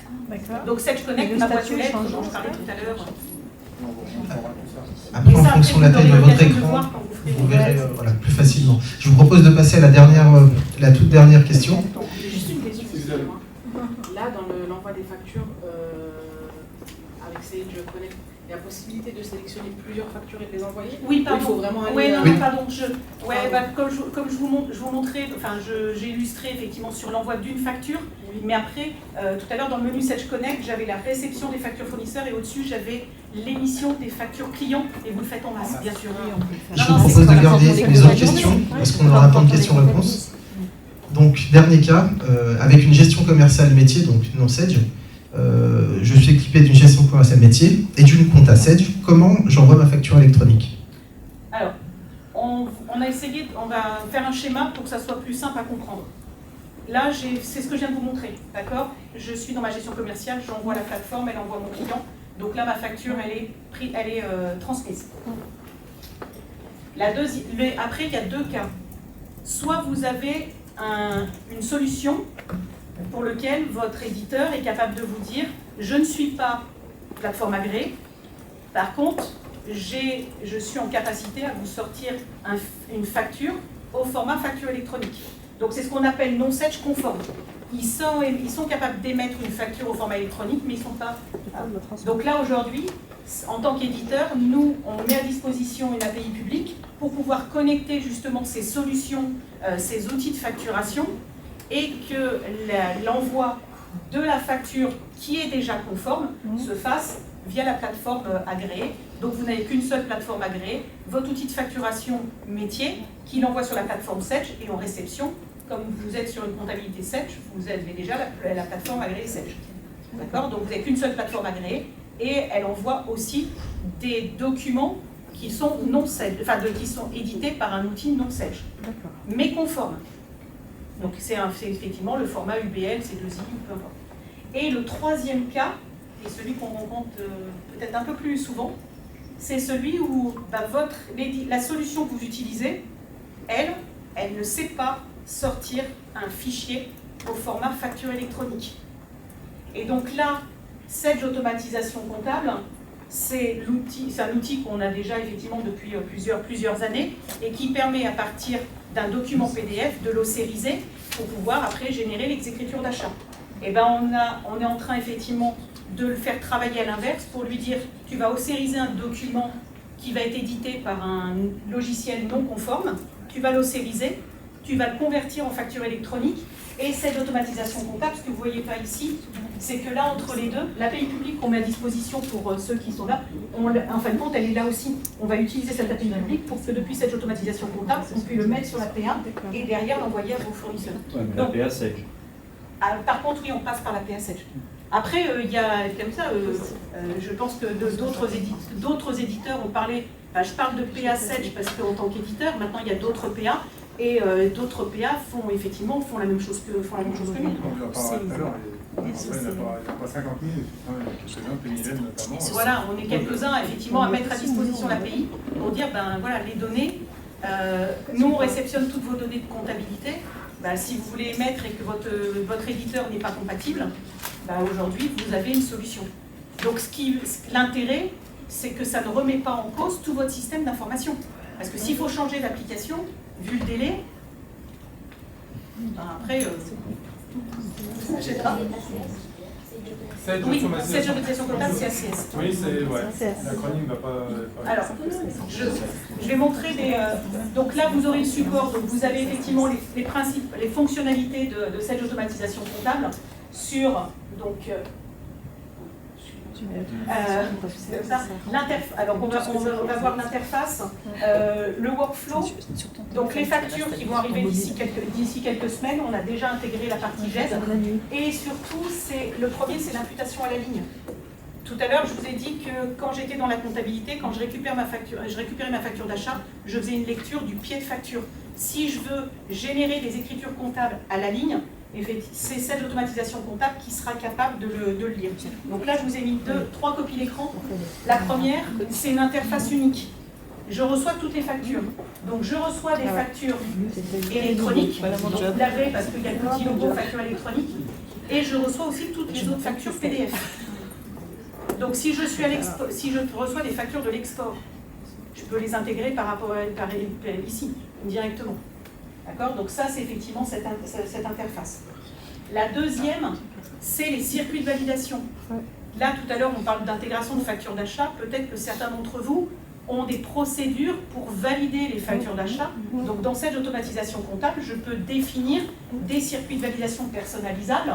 Et derrière, quand vous avez effectivement les boutons en haut, je suis un utilisateur de cette automatisation comptable. Je ne suis pas forcément le comptable de la structure, je suis l'acheteur, mais c'est moi qui vais mettre en litige, qui vais mettre en bon à payer parce que je valide la facture. Donc après, les circuits de validation, c'est vous qui les définissez. Et le dernier élément, c'est l'imputation à la ligne, puisque je vais être capable de dire, quand tu vois telle information dans le document que tu as lu, que tu lis, et tu décides que ça doit être ventilé sur tel compte comptable. Et là, ce que vous voyez ici, c'est qu'on va faire exactement la même chose à l'inverse pour dire votre facture de gestion commerciale qui n'est pas compatible, et par rapport à cette automatisation comptable, je génère le fichier X. Là, c'est du UBL. Je génère un fichier UBL pour transmettre en facture. Merci pour votre attention. On va laisser la place. Je conclue ? Oui, tu peux conclure. Voilà, vous avez l'élément. La dernière mise à jour. Je parlais fort. La dernière mise à jour, contrôler la qualité de vos données, être prêt pour être prêt effectivement à déjà faire des tests si vous le souhaitez à partir du printemps. Et derrière, après, si vous êtes prêt à faire des tests au printemps, vous serez serein pour passer votre été 2026. Voilà. Et passer de bonnes vacances.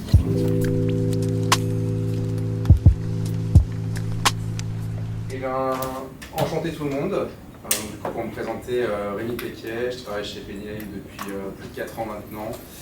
Grosso modo, je structure les partenariats et donc je gère quelques partenaires en direct, dont BDO Software and Services depuis le début. Et donc on est là dans ce contexte-là. Je crois que j'ai épuisé complètement mon réservoir à blagues sur Penny Lane ce matin. On fait 2 fois le même exercice à la suite. Donc je vais peut-être vous épargner les blagues sur les Beatles, etc.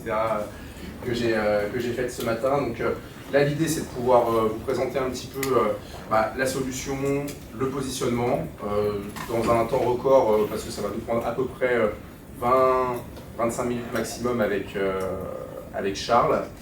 Et donc, juste pour resituer le partenariat avec BDO dans la continuité de ce que vous a présenté Patrice, ça va faire à peu près 2 ans qu'on travaille ensemble. Aujourd'hui, ça fait quasiment 250 sociétés qui sont déployées sur la solution et qui fait 2 de nos partenaires très experts, très solides sur Penny Lane. Petite question notoriété. Je travaille aussi un peu pour le marketing. Avant les prises de parole de cet après-midi, qui avait déjà entendu parler de Penny Lane ? Il faut que le market me s'entende un petit peu. Merci. Via BDO, rapidement, non ? Facebook. C'est bien qu'on parle de 0. Donc, dernier travail de ma part pour le marketing, on vous montre juste une mini-pub qui va commencer à inonder un petit peu les télés, les radios et les réseaux à partir de début octobre pour introduire le sujet à la et puis après on démarre. Penny Lane présente Quand la compta va, tout va.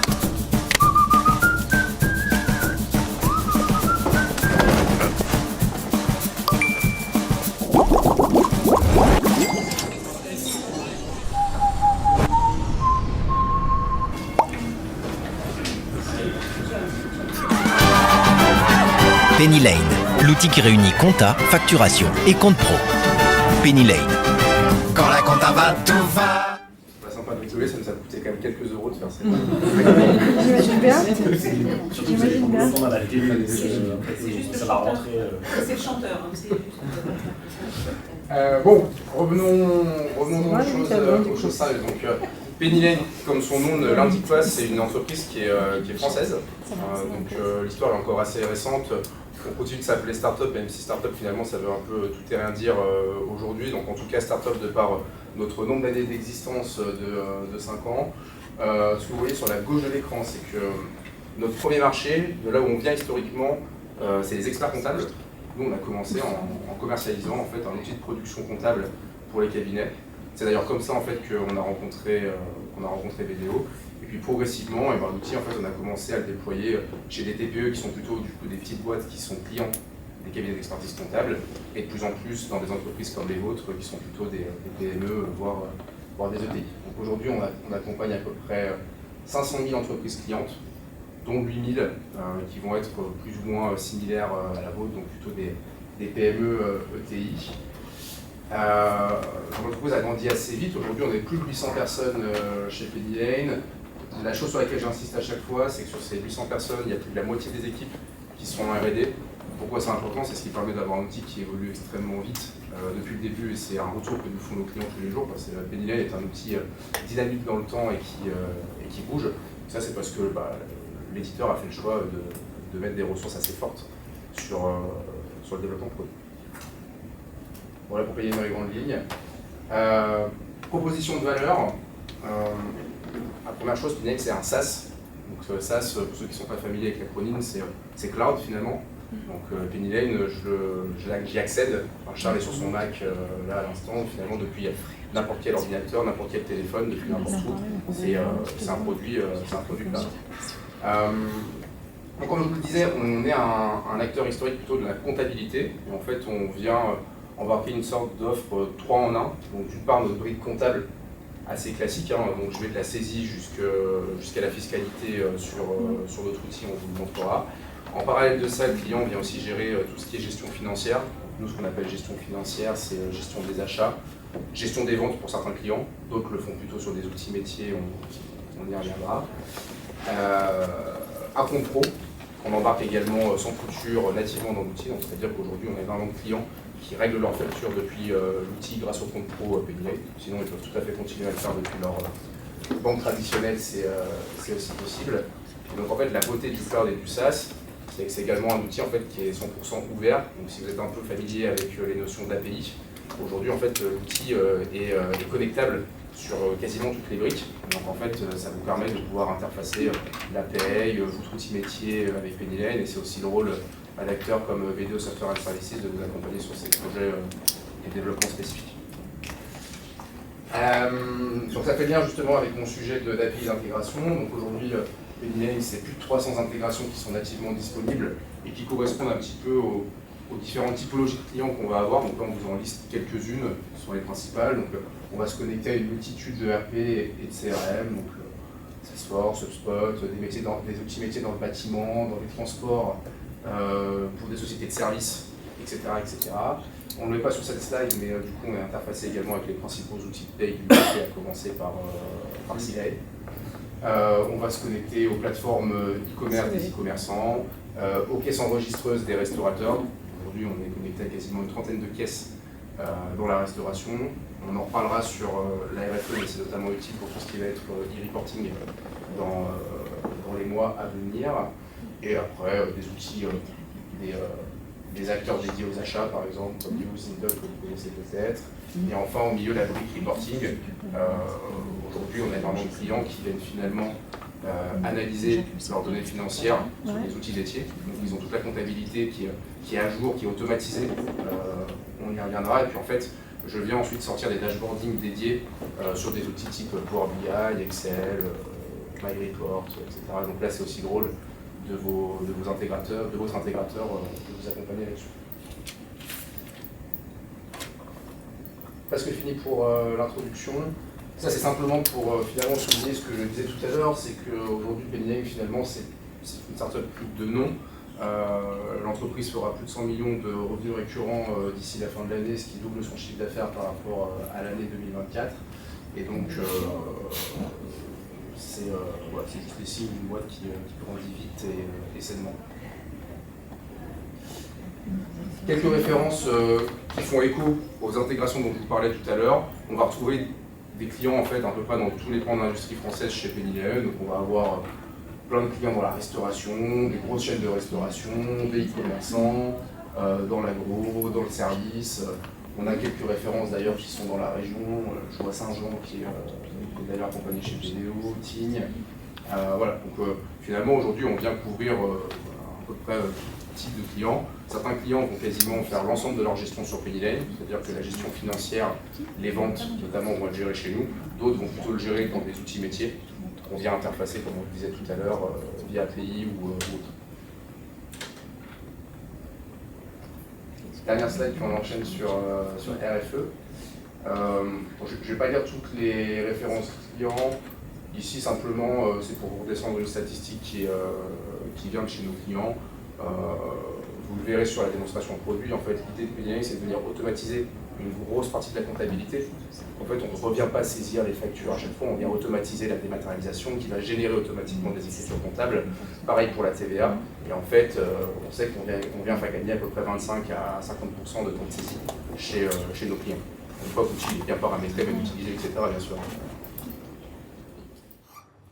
Du coup, si on va rentrer un peu plus là, en fait, dans une petite démo pour que vous puissiez voir l'ergonomie, pour que vous puissiez voir un peu ce qu'on fait. Donc du coup, en termes de solutions, aujourd'hui on a une plateforme libre, on l'a dit, donc plateforme agréée, gestion des notes de frais, gestion des achats. Donc en fait, souvent on parle de solutions compatibles et de plateforme agréée. Donc du coup, les deux sont en un, il y a une seule et même plateforme. Et dedans, vous trouvez aussi une interface comptable, donc je vais vous montrer, on va prendre la saisie, la TVA, les fameux cut-off aussi, nouveaux intérêts sur compte associés, intercoûts et réciprocité, emprunt, tout ça est totalement automatisé pour générer des écritures. Vous avez aussi donc, la partie bancaire, on va connecter la banque. Donc ça c'est assez important demain pour payer ou se faire payer, déclarer les statuts de paiement et pas le faire à de multiples endroits, c'est-à-dire côté plateforme agréée, côté solution compatible. Et donc le but effectivement c'est de l'automatisation derrière des choses qu'on ne fait pas aussi, comme par exemple la paye.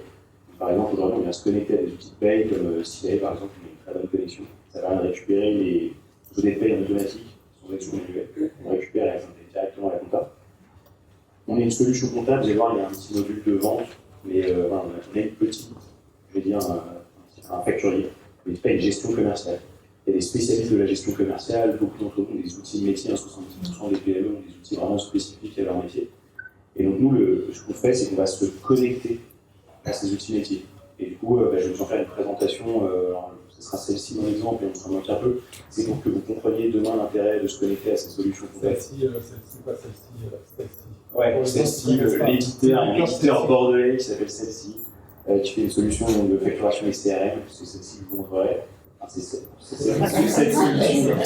cette solution que je vous montrerai, pour que vous compreniez du coup comment ça peut marcher avec un éditeur métier dans le cadre de la facturation électronique, avec une solution compatible et une plateforme évidemment, d'ailleurs, on va jusqu'à la déclaration, et ensuite vous allez comprendre ce que c'était des outils aussi pour la restitution des données, c'est très important, puisque vous êtes tableau de bord financier et trésorerie. Par exemple, du Power BI, du Excel, du Maniport. Vous fournissez aussi des états financiers, évidemment, mais si vous voulez aller plus loin, on se connecte à des outils qui sont spécialisés. Donc voilà un peu en gros donc, la solution et ce qu'on propose. Donc, du coup, vous l'avez compris, donc, la plateforme agréée elle est intégrée. Donc il n'y a aucune plateforme qui concerne l'outil, l'ergonomie de l'outil, c'est l'ergonomie de la plateforme agréée. C'est vraiment intégré. Donc, du coup, ça va permettre de proposer toutes sortes de services qui vont autour, donc, comme les notes de frais, les relances, les paiements fournisseurs, parce que du coup, les factures arrivent, on va pouvoir payer, se faire payer, évidemment, on a des méthodes d'encaissement, mais aussi à récupérer les ventes, comme on l'a dit, récupérer les caisses. Parce que du coup, le e-reporting, le dit aussi demain, c'est tous les 10 jours, je ne sais pas si vous l'avez dit, le reporting des statuts paiements tous les mois, et le reporting des caisses, si vous avez des caisses tous les jours. Et donc, nous, on est connecté, comme a dit Rémi, à pas mal de caisses pour permettre de récupérer en fait les OD tous les jours. Et donc automatiser le e-reporting. Ce sera une tâche qui sera, si évidemment la caisse que vous avez n'est pas connectée, c'est pas grave. Soit vous avez un intégrateur qui vous fait le lien, donc ça c'est le boulot de vidéo Software and Services. Soit il n'y a pas d'API sur la caisse, on le sait, tous les outils n'ont pas d'API. C'est pas grave non plus, on proposera d'intégrer tout ce qui va être caisse, ou alors de saisir carrément son inventaire de caisse, sa caisse au jour le jour dans l'outil. Vraiment, il y a toutes les solutions possibles pour traiter cet élément. Et ensuite, on vient de l'expertise comptable, on fournit une solution pour la PME, mais du coup, si votre expert comptable, il est, par exemple, sur Penny c'est BDO, par exemple, votre expert comptable, du coup, en fait, c'est fini d'envoyer à la fin, donc, pour la révision comptable, votre spec, etc., votre expert comptable reprend. Votre expert comptable et vous partagez exactement le même outil. En fait, il révise sur les données que vous avez en direct. Et donc, qui est déjà intégré donc, chez vous. Et donc, vous partagez le même outil avec votre expert comptable. Ce qui permet aussi, pour lui, de vous apporter du conseil. Ça, c'est vraiment ce qu'on va vous montrer maintenant. Et vraiment, on va citer des solutions vraiment PME et TPE avec lesquelles on est connecté. Donc, vous pouvez voir, par exemple, cette 200 Gesco, on est connecté. Celle-ci, Salesforce, Codial, Docker, Odoo, HubSpot, Zoho, il y en a plein d'autres. Vous pouvez aller voir la liste. Et un point important aussi, il faut que vous ayez en tête, nous, on est bêta-testeur, donc Penny Lane, avec 9 facteurs du flux facturation électronique. Et dans ces travaux aujourd'hui, on parle d'une API générique, avec la connexion AFNOR, qui viendrait standardiser la connexion de solutions qui ne seraient pas plateforme agréées à des plateformes agréées. Nous, Penny Lane, on va développer cette API générique pour aller se connecter à l'ensemble des solutions compatibles qui ont besoin d'une plateforme. Ça veut dire qu'en choisissant Penny Lane, si votre éditeur métier il fait le choix de développer l'API générique AFNOR qui va être poussée par l'État, alors du coup on saura s'intégrer avec cette solution. Ça c'est important de l'avoir en tête. Et c'est important que vous sachiez donc qu'on est nous promoteurs et qu'on va en tout cas développer cette API générique pour aller se connecter avec un maximum de solutions métiers donc du marché. Et donc, si on passe sur la démo, à quoi ça sert? Je vais vous faire un exemple très classique d'un flux de réception, d'un flux d'émission dans Penny Lane et d'un flux d'émission avec une solution compatible. 8 minutes, ça le fait? Parfait. Génial. Première chose qu'on va faire, je n'ai pas l'envoi sur mon écran, donc je vais le faire comme ça, c'est aller donc, directement dans notre boîte de réception. Donc ça, c'est demain, c'est la boîte de réception dans laquelle on reçoit ces factures. Ici, on va être sur un modèle hybride. Vous voyez, on est en 2026, donc je reçois encore des factures donc, par mail. Donc Penny Lane, quand on reçoit des factures par mail, elles sont aussi intégrées directement dans la plateforme. Vous avez un mail, elles arrivent directement dans la plateforme. Il y a une app mobile, vous pouvez les prendre en photo aussi. Donc ici, j'en ai intégré et j'en ai aussi qui sont arrivés en facturation électronique. Donc celle-ci, elle arrive en facture électronique. Donc je la visualise, on voit bien que c'est une facture X. Et donc, au même titre, refus ou acceptation de la facture. Donc non, je peux mettre un motif, pourquoi de refus, suspicion de fraude, erreur de destinataire. On vous précise ici que si ce n'est pas les deux cas, quelqu'un la refuse, si c'est un litige avec le fournisseur, c'est autre chose, c'est un autre statut dans le cadre de la réforme, donc on ne la refuse pas ici. Okay. Ici, on ira l'approuver. Pareil, puisque vous êtes dit Stéphanie, évidemment, c'est à partir du moment où vous l'approuvez qu'elle arrive en comptable. Là, elle est en comptable. Comme vous pouvez voir ici, on est une PME, et donc là, c'est mon service, par exemple, achat, j'ai bien commandé, j'ai bien reçu, je l'ai validé. Et ici, du coup, potentiellement, je peux avoir mon directeur des achats, j'ai une circuit de validation, mon DAF, je veux valider, et du coup, vous voyez, j'ai des circuits de validation qui sont intégrés.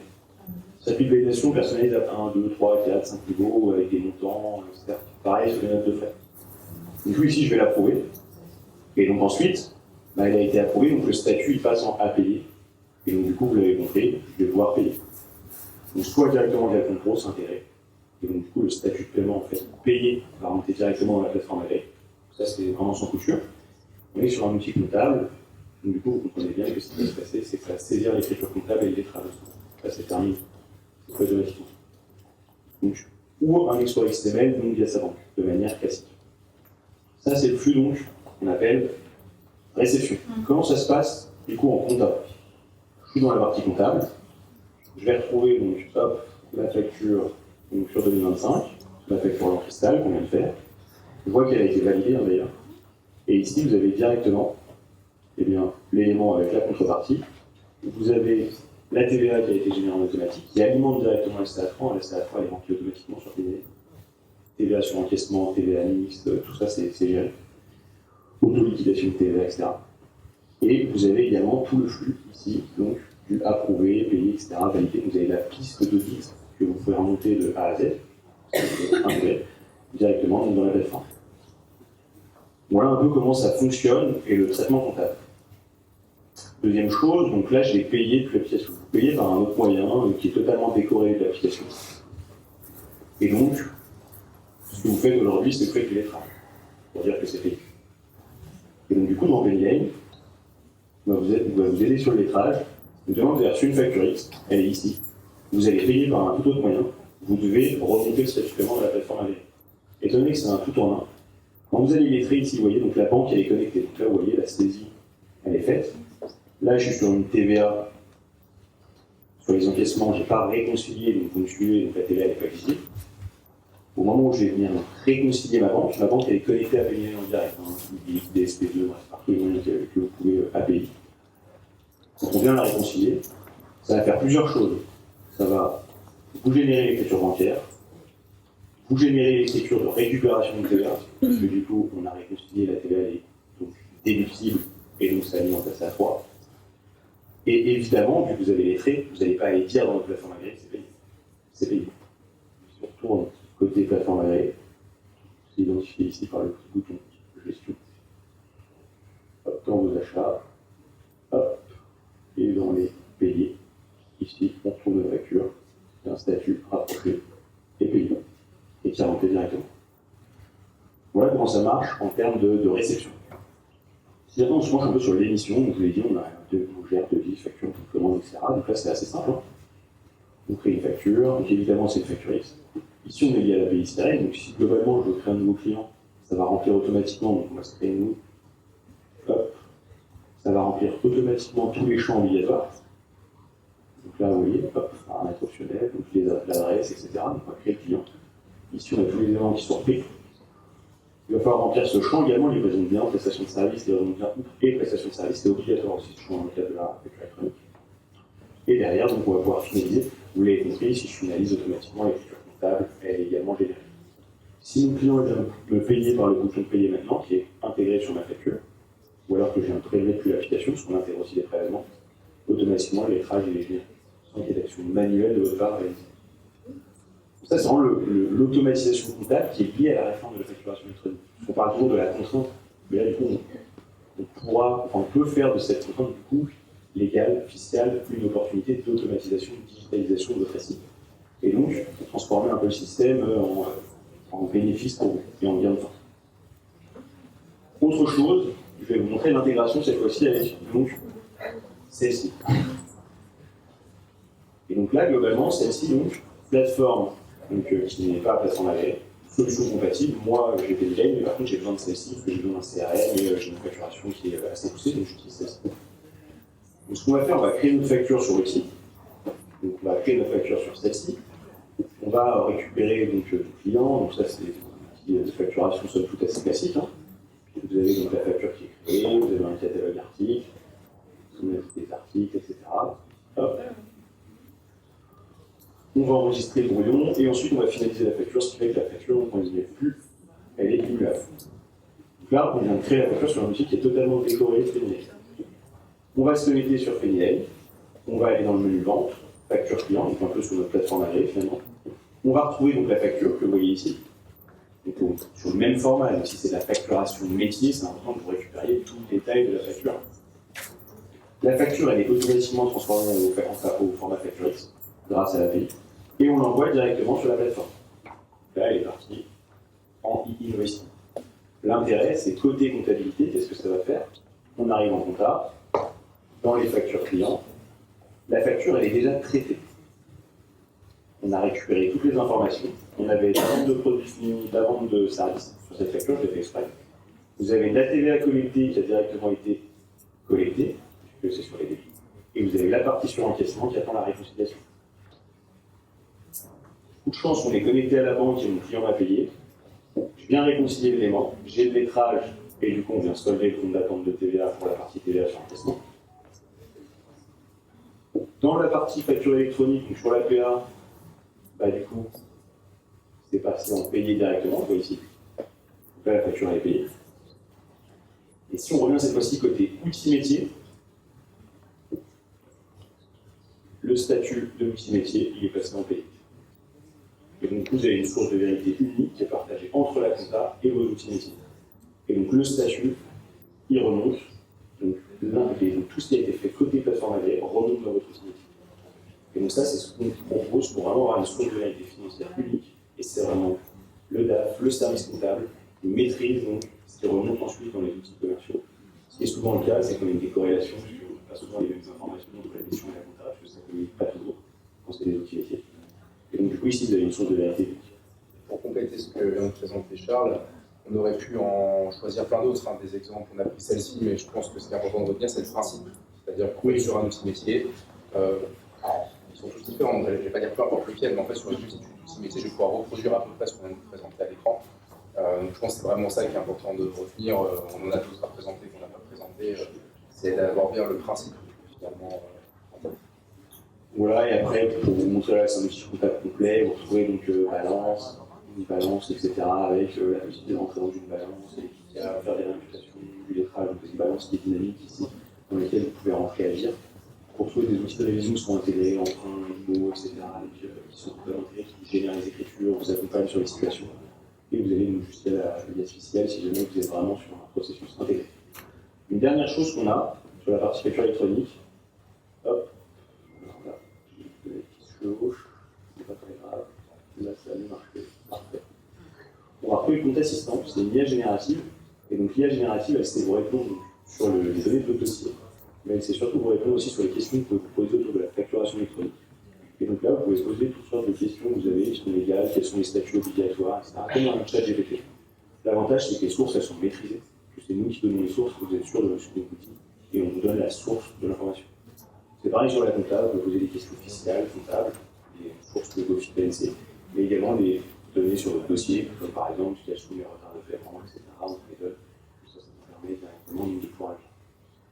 Voilà rapidement ce qu'on propose dans le cadre de la facturation électronique, donc sur la plateforme Penny Lane. Donc ça, c'est évidemment, vous avez vu, je suis connecté sur Internet, mise à jour totalement automatisée, et une plateforme qui nous permet de gérer de tout bout en bout, et s'adapte quand même à votre système actuel. Si voilà, vous voulez garder des outils qui ne sont pas compatibles, on le permet.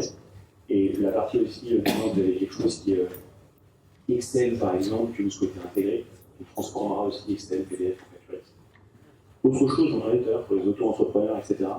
À Penny, on a pris le parti pour les auto-entreprises et les toutes petites entreprises de mettre à disposition une plateforme gratuite pour ces gens-là qui puissent réceptionner et émettre des factures gratuitement.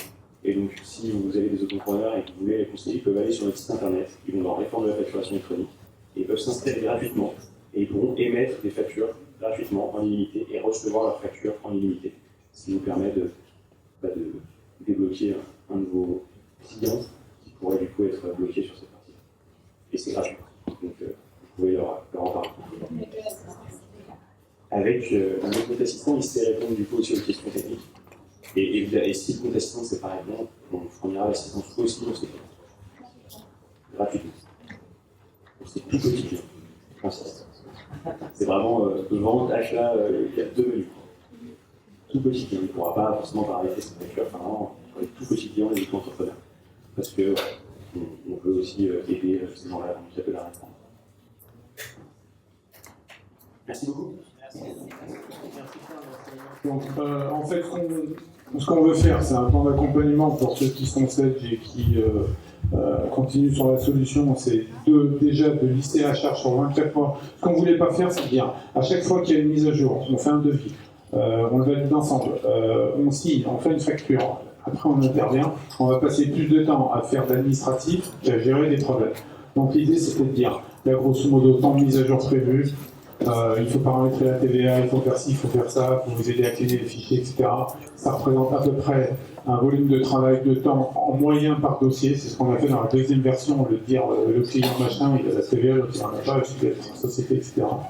Et on dit ça, et on dit, sur une période de 24 mois, ça coûte tant. Si ça vous va, au moins on parle plus d'argent et on se concentre sur les problèmes techniques.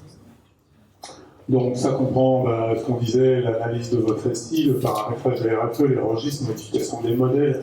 L'ANC 2025 est un sujet qui n'a pas de rapport avec les RFE, mais qui est un sujet, c'est la mise en conformité du nouveau plan comptable. C'est quand même une obligation de cette année, personne n'en parle parce que du coup c'est écrasé par le reste, mais il y a un sujet. Donc là-dessus, on l'a mis dans le package, comme ça on est compatible. Le paramétrage de Sage Connect de cette network que Stéphanie nous a montré tout à l'heure, les formations qui peuvent potentiellement être prises en charge par l'OFCO, et là-dessus on fait un forfait. La seule chose, et on avait envie, et Pascal qui n'est pas là ce matin parce qu'il a passé sa news d'urgence, a priori ça va bien, mais il n'est pas là. Guillaume, ça serait bien de faire un petit clin d'œil aux gens qui sont présents, on le fera moi. Ok. Et puis, moi j'ai rajouté un petit encart, parce que je suis très lourd. C'est que, malgré nos nombreux messages, pas chez vous, mais beaucoup de nos clients n'ont pas compris l'urgence, et je pense qu'il y en a vraiment une, et c'est de dire, à un moment donné, on va être obligé de dire aux clients, au-delà d'une date, on ne garantit pas, on ne garantit plus qu'on est capable de vous accompagner, parce qu'il y a un problème de capacité. Donc, l'idée c'est de dire, si vous voulez faire quelque chose avec nous, il faut le faire maintenant et pas en mars. Donc je pense qu'on fera un courrier recommandé à tous les clients au mois de novembre pour ouvrir le parapluie, pour dire, messieurs les clients, vous n'avez pas mis en place votre RFE, ne nous donnez plus pour responsable si vous n'êtes pas prêts à attendre. Parce que 99% de nos clients sont bien, mais il y en a quelques-uns qui vont nous dire qu'on leur a pas dit qu'il fallait qu'ils se bougent. Donc, si vous pouvez le faire, faites-le rapidement. C'était ça l'idée. Merci pour ça. Et effectivement, il y a un petit encart qui devait être présenté par Pascal. C'était sur CIA, parce que le groupe BDO porte CIA donc pour la partie paye et traite 90 000 bulletins par mois. On a un certain nombre de clients qui avaient de la PaySage qui sont partis chez CIA, là aussi parce qu'on n'a jamais dit qu'on faisait du CIA, par respect par Sage. Donc on sait aussi faire du CIA. C'est une autre solution de paye qui est full SaaS et qui permet d'automatiser le légal. Alors Charles est bien placé pour en parler puisque c'est lui qui a mis en place la partie d'automatisation du légal dans Sage sur un certain nombre de conventions collectives. Enfin, c'est lui qui a, c'est pas lui qui l'a mis en place, mais c'est lui qui a contribué à ça. On a pas mal changé. Donc voilà, on est aussi intégrateur CIA qui propose des moteurs de calcul puissants, 100% cloud, la conformité légale, une interface intuitive, etc. Ça c'est des markets. Voilà, si jamais vous faites partie d'un groupe qui vous dit il faut mettre CIA et que vous êtes satisfait de nous, plutôt que d'aller ailleurs, il sera plusieurs bourses ensemble. Voilà, c'était juste une petite aparté CIA pour évoquer effectivement et communiquer sur le fait qu'on était aussi intégrateur CIA. De toute façon, les slides que tu as fait défiler ne sont pas affichés. Non, ça c'est marrant. Merci à tous. Merci.